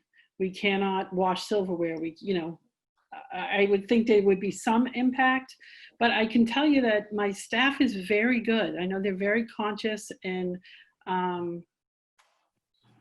they do a very good job, I believe. But again, and this would be, again, a learning curve year, probably, if we thought about what we're going to need to have trash receptacles in the hallways of the school, because you're eating in the classroom. So maybe we get the green team involved in how we're going to do more composting, how we're going to do more recycling, things like that, not just a trash bag, but we have everything we need in the hallways to help alleviate that.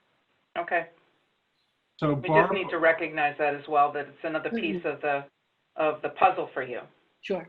Thank you. sorry I didn't recognize you early. We're in the middle of a vote. Nope, I was on mute. My fault. So yes, I agree. Thank you. Yes. Ron? Yes. And I vote yes as well. Thanks for bringing this to our attention, Deb, and good luck. Thank you very much, and thank you all for your time. I really appreciate it. Have a good night. We have another request related to a fee. This is related to a fee. The Rockport Exchange Farmers Market is requesting a waiver for temporary retail food establishment permit fees. They would like it waived for this year. Is there anyone who wishes to represent that, or Leslie? Robin Pregent is here, Mr. Chair. Oh, Robin, I'm sorry. Oh, that's okay, no problem. Hi, I'm Robin Pregent. I'm Operations Manager for the Rockport Exchange. So thank you for inviting me here to present this request. So we are requesting that the town consider waiving this fee. For those who aren't aware, the fee is usually $100 per vendor per season. This year, our vendor participation is down by more than half. We do have a shortened season. We only have 7 weeks left. Normally we do a 17-week season. And the vendors that we're dealing with for whom this fee is applicable are very small businesses. They're really almost cottage industries. And we're hearing that this fee is becoming a deciding factor of whether they can participate with us or not, which is, we want to be able to present the most healthy market that we can to the town, since it is a wonderful way to offer local quality food and connect these small businesses with their community. We have decided to waive our vendor fees with the hopes of attracting more vendors and to support them. So we're hoping that you'll consider that, and it would be appreciated by everyone involved. Thank you. I believe all on the Board of Health received the letter and the request. That was in a previous email from Leslie last week. Any questions for Robin? Sid?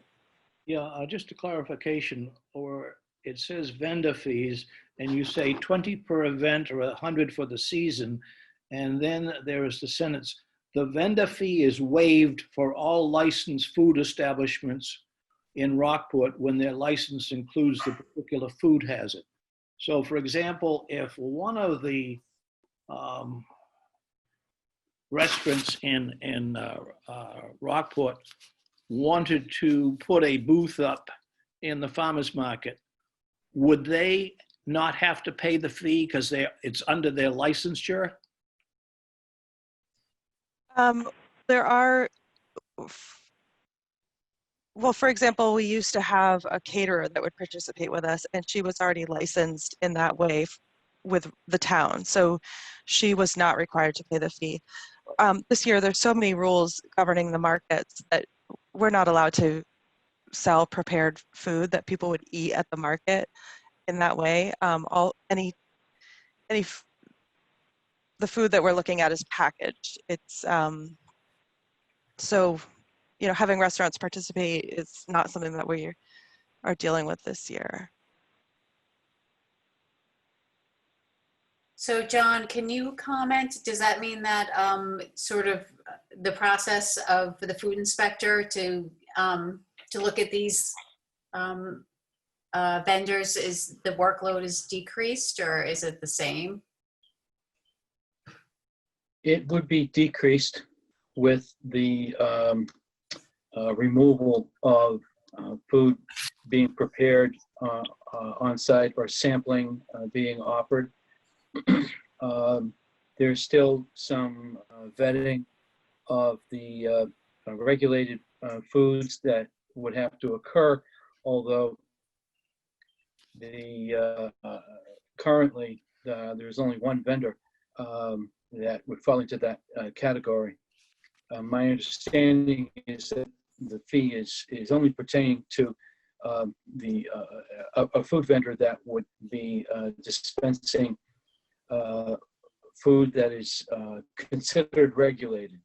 In other words, the farms that are selling uncut produce, they are not regulated. I'll just add, at this point, we only have, I have 2 vendors that are looking to join us who this fee would be applicable to, and I have 1 current vendor who would fall under this category. So in total, I have 3 vendors who would normally be responsible for the $100 for the season, and that's who we're talking about here. So there would be a minimal loss in revenue if that were a consideration, although certainly that's providing access to healthy, real food is more important than the revenue it generates for us. But thank you. Any other comment from the board? Do I hear a motion to approve the request for a waiver of temporary retail food establishment permit fees for Rockport Exchange Farmers Market? So moved. Do I hear a second? Second. Okay. Ron? Yes. Barb? Yes. Mary Beth? Yes. Sid? Yes. And I vote yes as well. Thank you, Thank you Robin. so much. Thank you very much. Okay, a rather lengthy session here, Ruth. I'm turning it back to you. Okay. Thank you for your indulgence. Okay, thank you, Bruce. Okay, going on to number G, COVID-19 testing and contact tracing update. I believe that would be Barb McCarthy and the Board of Health Nurses. Any updates for us? No, actually, since our last meeting, there really hasn't. We continue to do universal testing for lots of groups of patients. Our numbers of positive and suspect patients inside the hospital continues to be low, and we are preparing for wave 2 We're now setting our sights on making sure we would be ready if we needed to rev up again to hopefully not where we were in February, March, and April, but if we needed to. And another thing we're doing, pretty much 100% of the patient testing we are doing in-house on our analyzer, 7 days a week now, which means that the turnaround time for PCR results is 4 to 6 hours versus sending it to Quest, which can be 48 to 72 hours. So our lab's doing a really great job sort of mixing and matching, you know, the test, the patient, and the result need and the frequency. Great. I don't know if anyone has any questions.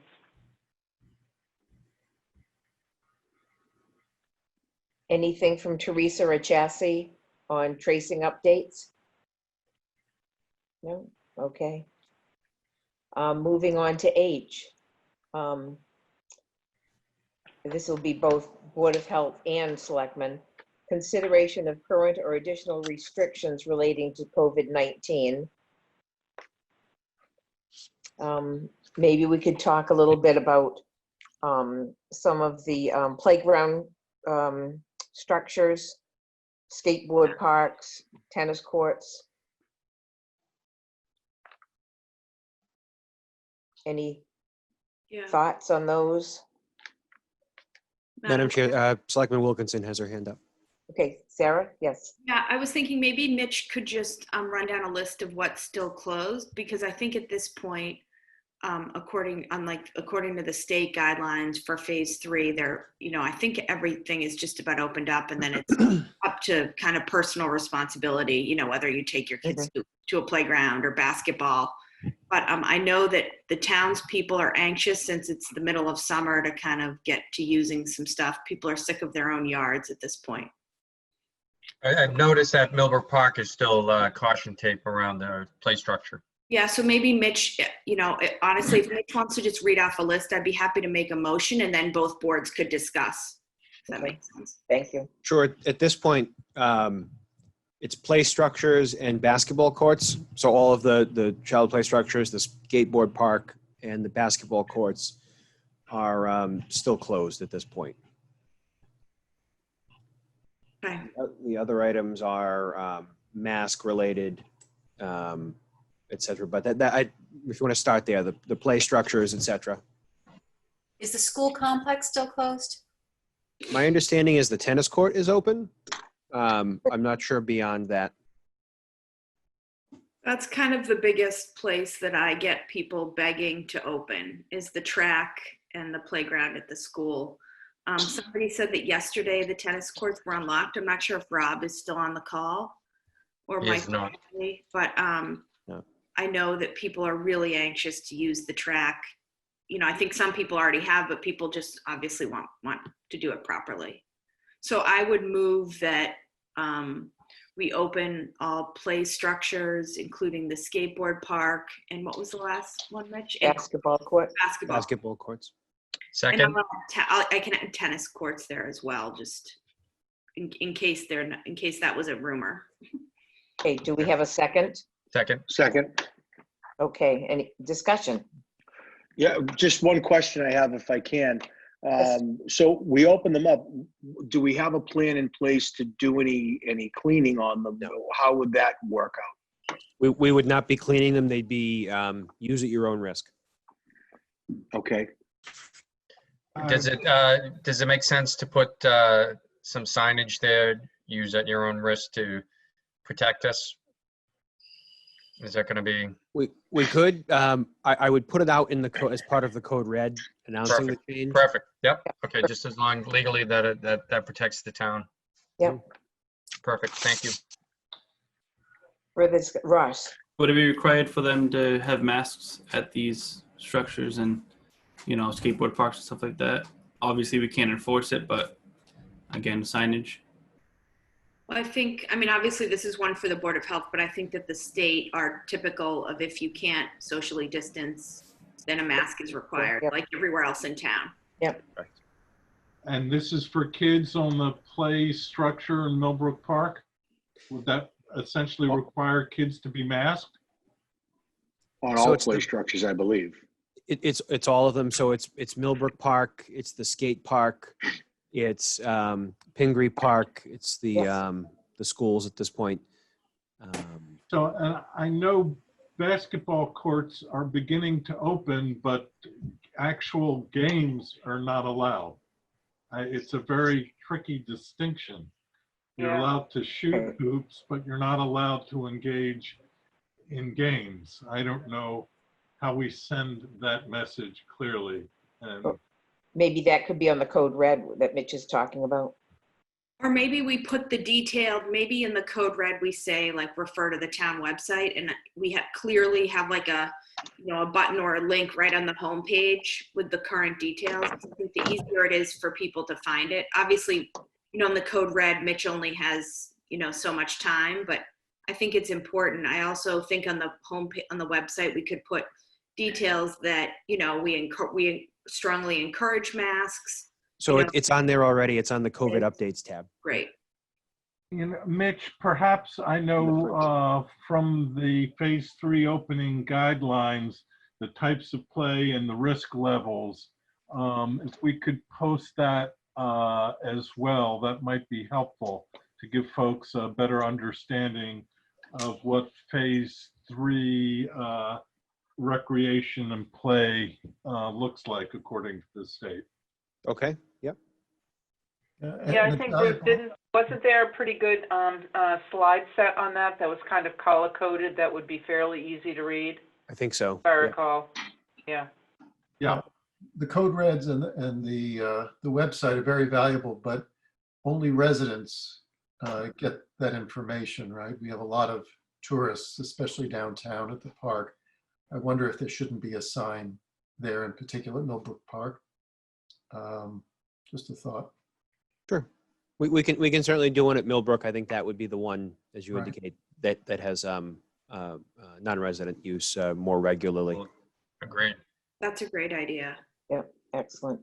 So we've had any further discussion? So we've had the motion, we've seconded it, we've had discussion. So how about a roll call vote? Start with Board of Health. Dr. Cohen?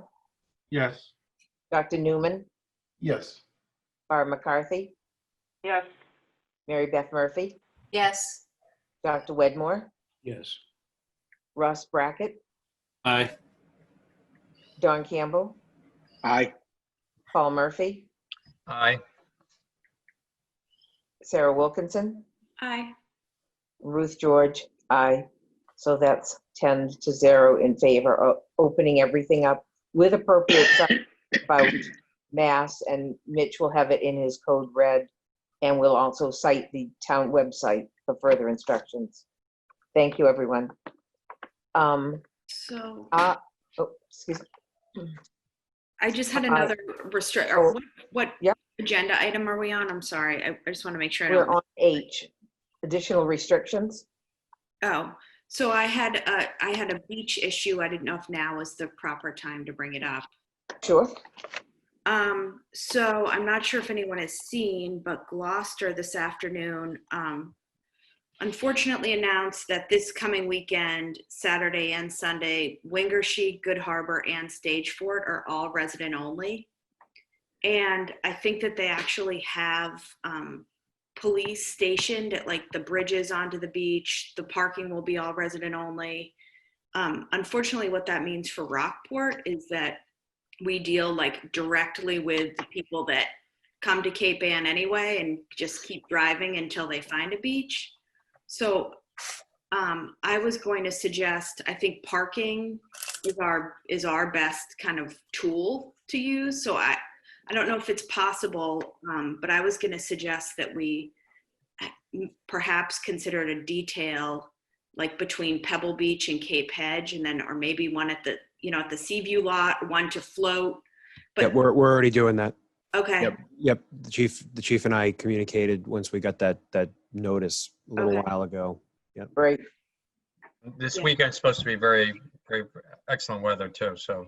Yeah, and I know that the parking, unfortunately, some people get the parking tickets and they're just like, oh, well, $50, whatever, $50.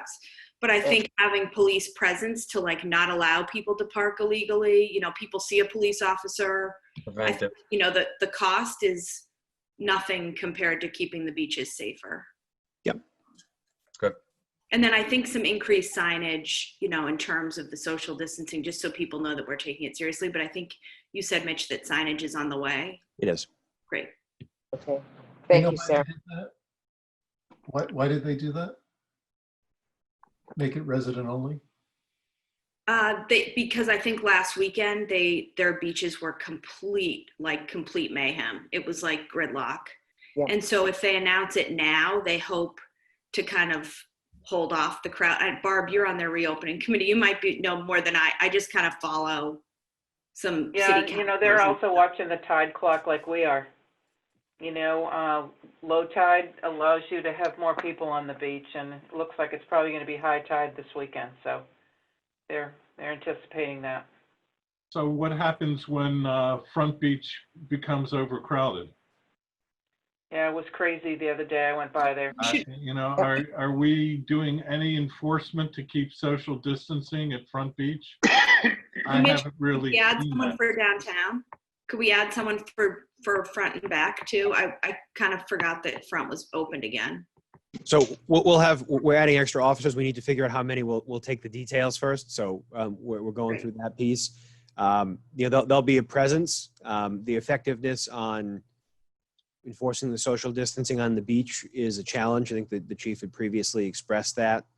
I'm not sure how well that will go, certainly, but I will be sure that they give it their best shot. Great. Thank you, Mitch. Thanks, Mitch. Thanks. Okay, going on to I. Just a couple other things, Ruth. Yeah. Sid? Yeah, it's sort of in keeping with enforcement of the beaches. The last of several thousand missiles from the state on the enforcement of the rules had innumerable paragraphs about how people could complain to the local board of health or complain to the state if restaurants were not seemingly in compliance. But that same missile is anemic to the point of being absent of any instruction about how do you have people be compliant. And again, we have not seen as much as some places, but many places, people refuse to wear a mask. They get in fights with the restaurateurs if they're thrown out. So I don't think our state is doing as half a good a job with half of the equation as they are with putting all of the thrust on the proprietors and the business agents. So again, it comes back to locally, if there is a problem, those police details will help out to educate between the customer and the business. They certainly would if necessary. Yep. Yeah. Yeah, and you know what, said the state was clear right from the beginning that the enforcement was going to be on the business community, it was going to be on the individual, and more so than anything, that right from the start. Don't you find that offensive, empty, and absent of any courage? Yeah. Yep. I said it right up front.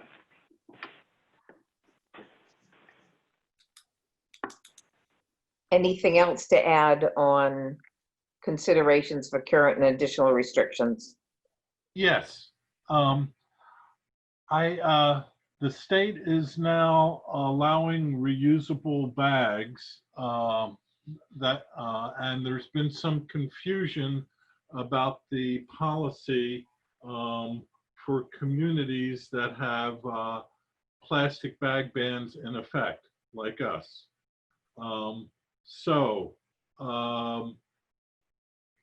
Mitch, I'm not quite sure exactly what the regulations are that we're operating under now. does our plastic bag ban resume now and stores are unable to offer single-use plastic bags, or still is that an option? I'd have to take a closer look at it. I saw a few emails come through today on a listserv about it. I've got to go back and take a look at those if I can find them. So I would suggest for the time being, not to enforce the ban on plastic bags until we can develop our be more explicit about whether what we want our local policy to be. Is there any comment from the other Board of Health members about this?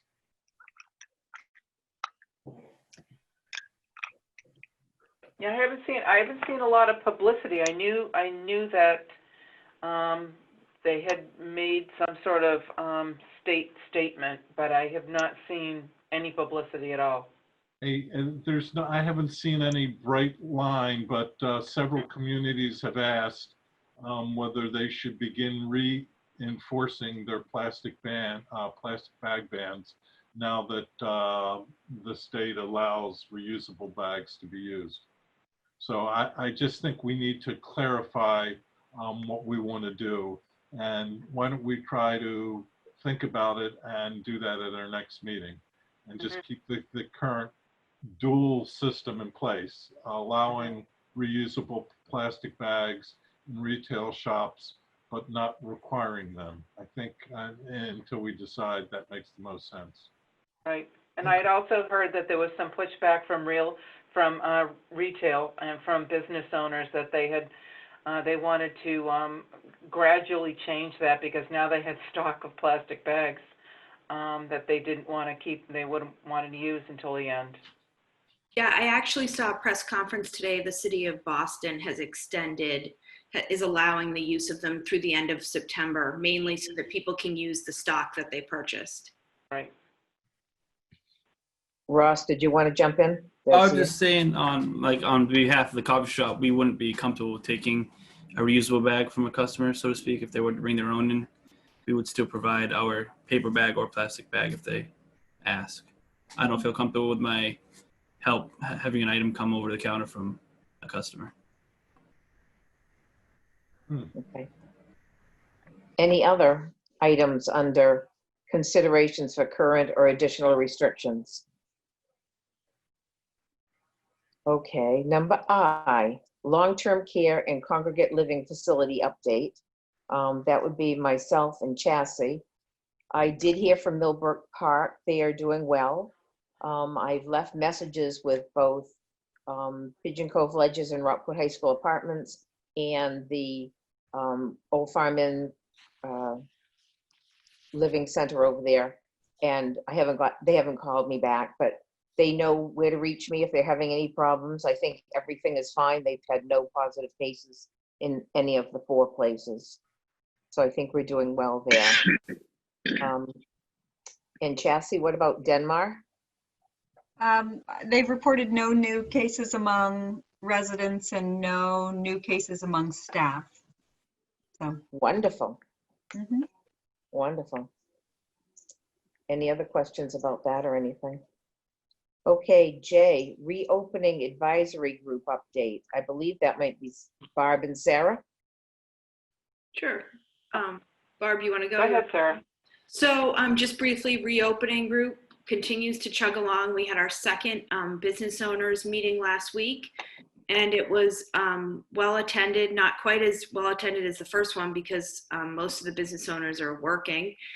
But we meet early in the morning in hopes that a lot of them can come. They do a great job kind of sharing tips and tricks and telling us how the town can support them. I think the restaurant owners are very grateful for the outdoor seating and the retail as well. It seems to be giving a nice needed boost to downtown. So I think people are very grateful for that. Next, we also kind of tackled the outdoor displays. We have 2 more applications tonight. And I also think that the business owners are grateful that we are kind of holding a tough but consistent line with the outdoor displays, and people appreciate that. And they look to both Board of Health and Board of Selectmen for guidance and to keep it not looking like an outdoor yard sale down there. So feedback has been very positive with the additional enforcement this year. If anything, I think people would like even more enforcement. Let's see, Barb, anything else to add? No, we thought we would do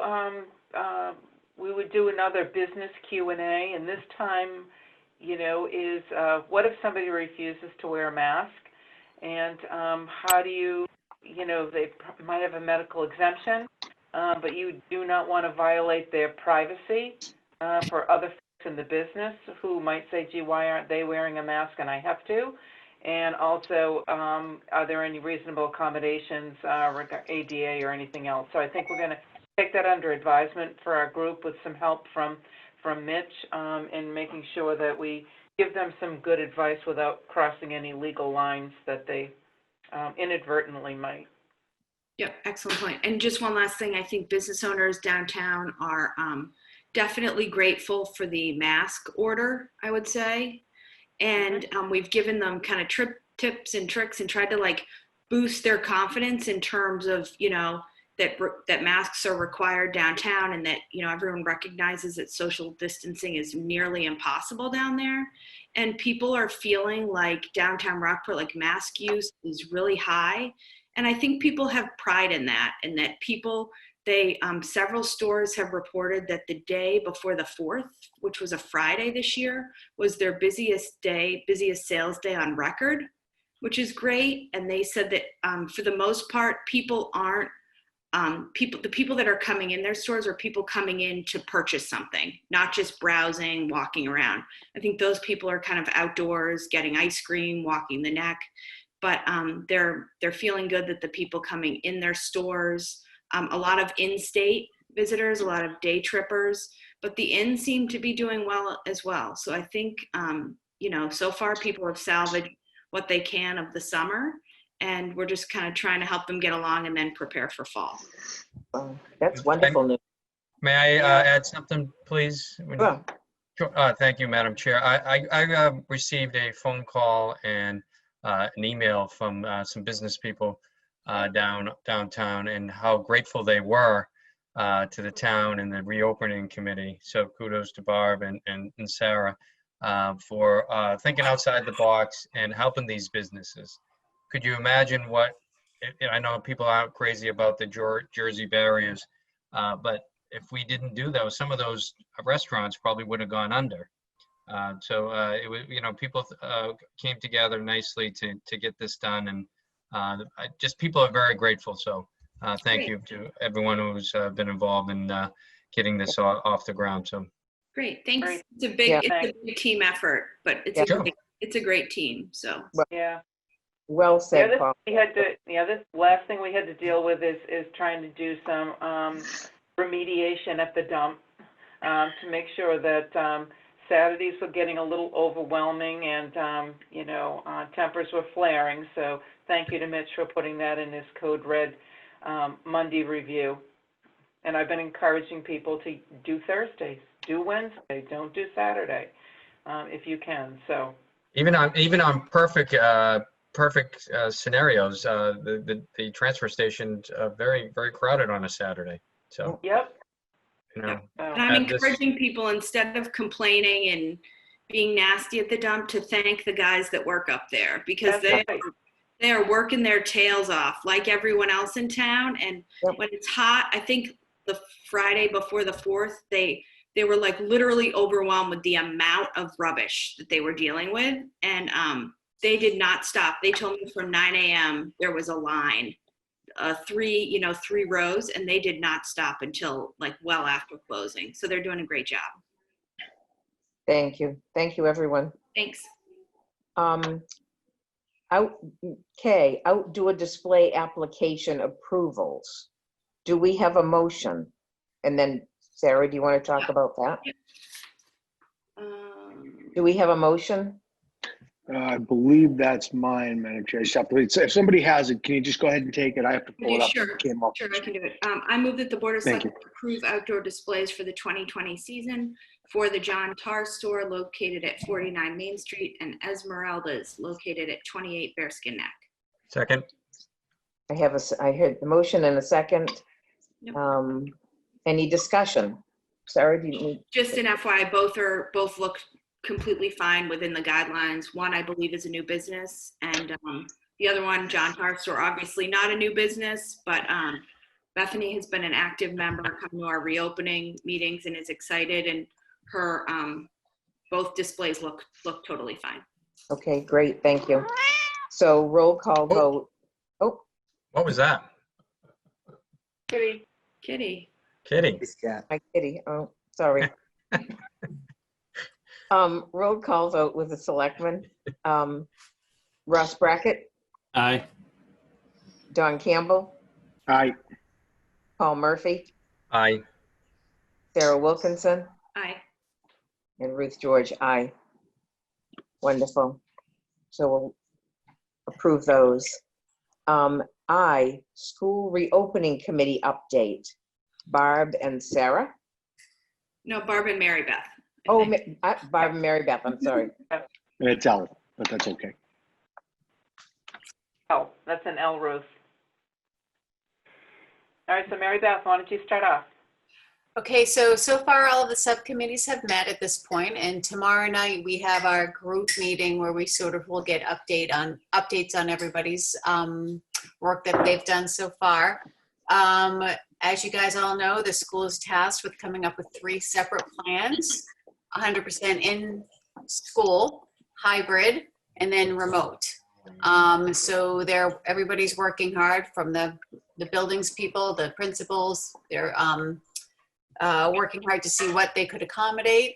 Additionally, yesterday they sent out surveys for both the staff, for the school committee, and also for parents, just to get a feel of how many students could come back under the 3 different scenarios, what their transportation needs are going to look like, as well as their food service needs. So those are in the process. There was a call from DESE at the end of last week that sort of left me thinking that there's going to be a lot more regulations to come this week and next week, or more guidance anyways. So, the school's working hard to get all these plans in place, and then I think it's going to be more clear as we get into August which plan they're going to go with. The one thing that we did talk about at our PPE meeting was, I said it last week or 2 weeks ago, that we are going to need, as a Board of Health, to support the school for a flu vaccine clinic this year. I think, Sid, am I right that we used to do them in the school and we don't anymore? Is that right? No, there used to be public flu vaccines usually held in the Methodist Church. We did not hold a flu vaccine in the schools. The school nurses used to give it. And the public, the vaccines for the public as a whole, that dwindled out for 2 reasons. One, you could get it on any drugstore on any corner of the block. And the town had to pay for the vaccine, whereas in the past it was given by the state. So is this for kids that you're talking about? Yeah, I think there's going to be a push, from what I understand, that they want to try to make sure as many of the students are vaccinated for the flu this year as possible, ahead of, a potential second wave of COVID. Is that what you understand, Barb? Yeah, I think they were in support of flu vaccine. I'm not sure they really had any thought about who was going to do it at that point. We did agree, Mary Beth and I did agree, that we would at least talk about it, maybe at a future agenda item, keep it as an agenda item and maybe think about it. for our next meeting as to what might be the correct options. I know we're thinking about it at the hospital as well. You know, what is flu going to look like in this fall? And so it might be a separate agenda item for the Board of Health, Board of Selectmen. Do the school nurses have any records about what percentage of kids are vaccinated for seasonal flu? I don't think they keep those records anymore. I thought they were required to. But maybe not. I can ask at our next meeting, Bruce. Yeah.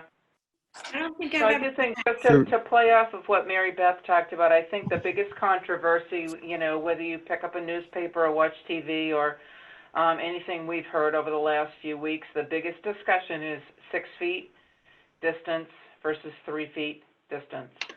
And I think we have to be very cautious as a health department to think about that. And right now, the DESE and the American Academy of Pediatrics are saying 3 feet chair to chair. So if you put 3 feet chair to chair, it means the desks are touching. And it's just, that's not real comfortable to me. I also have heard that the CDC and some of their internal documents, their public ones say 3 feet seems to be okay. Their internal documents say 6 feet distance between kids. And the Boston School Department is now thinking 6 feet. So I think, again, another agenda item for us to ponder as Rob and his team begin to put together what they call stress testing. You know, how many kids can we put in a classroom given the size of the room and the number of kids, and, you know, a hybrid, a full opening, and a full remote? What do those things look like? One of our considerations has to be that distancing. And they're saying mask use for, what is it, Sarah? Grade 2 and above. Second grade up. Yeah. Yeah. Mary Beth, I mean. Yeah. Second grade up. Going to come out with A and 1 another, is tested. excuse me. So I think that there's some things for the Board of Health to think about in this plan. And what does it say with the teachers? You know, vulnerable teachers, aging teachers. I also read something today that it's okay if this teacher wears a face shield as they are teaching in the front of the class, and then wearing a mask when they're in close proximity to the students. So I think there's probably a list of 10 or 12 things that are specific to the Board of Health that I could sort of Mary Beth and I could put together something specific for our next meeting that I think we really need to let the school do the scheduling and how they do the classroom setup and some of the building things, but there are things that we need to think about as a health department. Yeah, certainly the guidelines are less restrictive than our own town guidelines. That's for right. indoor. Yeah. Right. Now, Bruce, do you remember, do we have it for 2-year-olds and up as our town guidelines to have to wear a mask? Is that correct? It matches the state, I think, which is 4. 4? I thought it was 4, but Yeah. I might not be remembering. DESE is also going to be coming out with another edition of their FAQs tomorrow or Thursday, I think. Yeah. And I think there is a strong push for 6 feet rather than 3. 6 is still recommended. 3 is the absolute minimum, from what I gather from all of the conversations that I've heard. Yep, that's true. And I would certainly support the recommended standard at this point in time, if at all possible.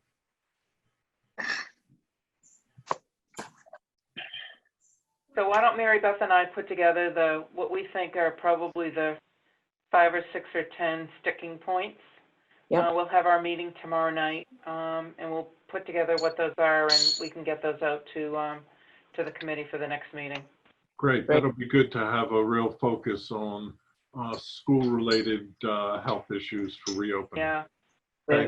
They've got lots of things to think about, from, sort of building safety, whether it be mold testing, water management plans, HVAC systems, and I mean, there's just a myriad of detail on all of those subcommittees that we could spend days on. Wow. Thank you guys for all your hard work. That's going to be a busy committee. Next is M, Town Administrator Incident Command Update. Mitch? Thank you, Madam Chair. I think we've talked quite a bit already on kind of how it's gone on the mask front so far. We'll have additional folks on this weekend. We've seen a lot of questions and a lot of feedback over the last few weeks on, are we doing enforcement? But certainly as both of the boards know, we have staff on hand at least 5 days a week, including the 2 weekend days, doing mask enforcement and mask education. We continue to do that, and we'll continue to be a presence on that until further notice. There are 2 items that typically the office handles approvals for Millbrook Meadow requests that come in. So I wanted to get the board's feedback on 2 that were for larger events that came through. There's a smaller wedding in September that's not an issue. The Acoustic Fest and a request from Rockport Art Association. I had it in the packet for the selectmen. One of them, the Acoustic Fest, as everyone knows, it's a few hundred people. And the Rockport Art Association, I believe it indicated 100 or so, maybe less, on that. So I'm curious for feedback from the boards. My inclination is that we've canceled everything, and that those types of events are not appropriate at this point, and keeping in line with the board's stance. So I wanted to just get some feedback on that. These are the first ones that we're getting that are not town-sponsored events. So I'm looking for some feedback from Selectmen and Health on those. Any comment? Sarah. In years past, the Acoustic Festival has attracted a couple hundred people, you said? Yeah. Mitch? Yes. Yeah, I mean, personally, I'm not in favor of either. I just don't think this is the year for events. Yeah. I mean, I know it's Board of Health and I know they've worked, but the graduation idea terrifies me. That's just on a personal level. But I think in terms of town, I think I'm like insanely proud of the job that we have, all collectively done. And because of that, I feel like that's why our numbers are low and healthy Rockport. But I think we have to see it through till the end of the season, as hard as it is. I think everyone's missing things. Everyone wants to be together. The weather's nice. The sun is out. But I think it has to be small family groups and friends this year. We recently canceled the 4th of July parade, which is one of the signature events, and illumination night and things of that nature. So I think to be consistent, I think we would have to cancel both. I'm in agreement with Sarah as well. Yeah, none of us wants to cancel anything. Oh, no, of course not. No, without question. Right, absolutely. I certainly agree from a public health point of view. I think harm reduction and any proactive prevention strategies that we implement now in the long run will serve our community well. So we need to stay the course. There is, you can just feel it being outside. There is a huge desire to do more, and I appreciate it and understand it, but we need to do it really as safely as possible. So. Right. I agree. We'll keep our fingers crossed through graduation. Yeah, I know. Yeah. Yeah. Yeah, I think the focuses in town have to, early fall, we have to find a way to do town meeting, which I think we have other communities we can use as a model, and getting kids back to school in some fashion. But those have to be our priorities. Yes, absolutely. Without question. Yeah. Those are our 2 big items we need to be working on. And I think a group like that is just asking for trouble and passing of germs and things. And who's going to be down there monitoring distance and masks? And it's just not a dancing and yeah. So I agree, and I Can you help her with this? I will proceed ahead with that in mind for these two events, and certainly touch base with, via Debbie in my office, touch base with Millbrook Meadow Committee about future events for the rest of the year as well, same type of thing. Like I said, they're the smaller family-only weddings that we do get a few of those. I'm not worried about those, but these larger ones will pass on for this year. Yeah, Mitch, Mitch, I are think there any other large events scheduled or planned that you know of? So my understanding certainly is that there's no decision made yet on Harvest Fest. I've heard some rumors on some one additional school event, but I have nothing to necessarily substantiate. But Harvest Fest, I think, is the next large event, but that discussion hasn't happened yet. We do have a little bit of time, not much, but a little bit of time in which, you know, we can see where this is going. Mitch, I think that's a great idea for you to reach out to Millbrook Meadow, because I feel, unfortunately, it's like we got a suggested approval from them. And so I think it's helpful for kind of everyone to know, so people aren't like waiting with bated breath on these applications, that, you know, just our sentiment this year is like, it's not the year. And we're just trying to keep everybody safe. Yep. Right.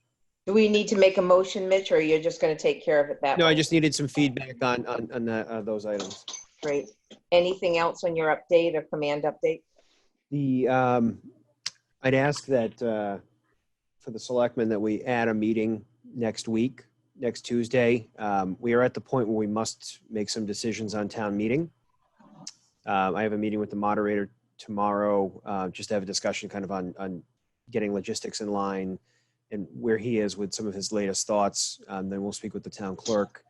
And then I'd like to have the board meet next Tuesday so we can finalize a date and finalize the method that will carry out the meeting.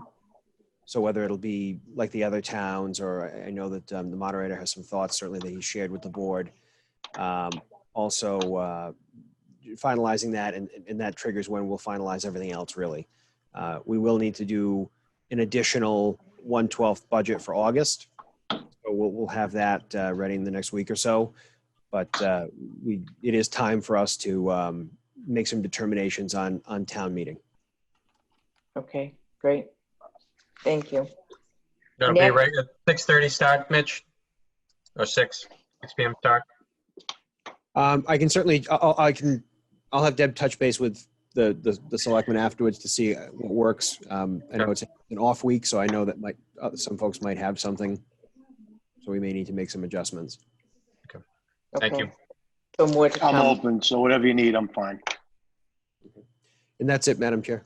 Okay, thank you. Number N, Board of Selectmen and Board of Health updates. I bet we've covered everything. What do you think? We're almost 3 hours, so. Oh, yeah. Okay. No hands raised. Health agent, inspector, and health nurses update. Anything there? I think we're good to go there. They're afraid. Next is P, public comment. Mitch, open up. Open Okay, up. Madam Chair. Those who wish to make a public comment, please use the hand raise function, or please raise your hand in your video. Okay, first up is Laura Stevens. Laura, you can go ahead and unmute. And just your address for the record, please. Yes, 103 Marmion Way. Can you hear me? Yes. Great. I'm just, as a board member on the Rockport Exchange, I can offer both boards an update on Harvest Fest. We had our board meeting last night. We will not be planning a Harvest Fest this year. Even if we wanted to, it would fall under stage 4 of the state reopening, and we're not going to be anywhere close to that yet. Okay. Thank you. Well, thank you for the update. Thank you for that update. Next, I see Tom and Circa. Tom, why don't you go ahead and unmute and name and address. Oh, Tom Barrett. Address for the record, please. Thanks, Mitch. Tom Barrett, 1 Cedar Ave. I have a question, I guess, for the Board of Health regarding the high school graduation. Given that you've chosen to override the state directive of more than 100 people in an outdoor enclosed space, I'm wondering what kind of disclosure there should be to potential attendees, many of which might assume we're following state guidelines for this.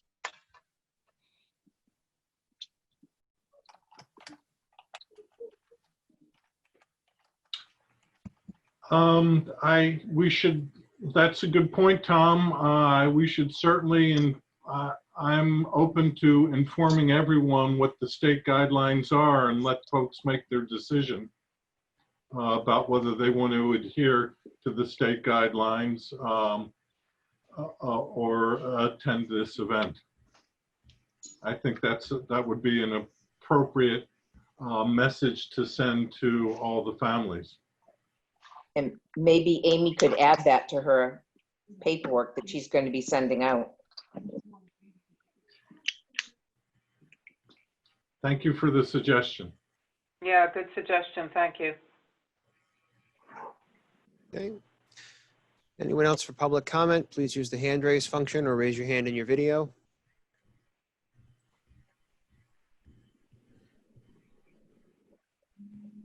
Okay, Madam Chair, I don't see anybody else.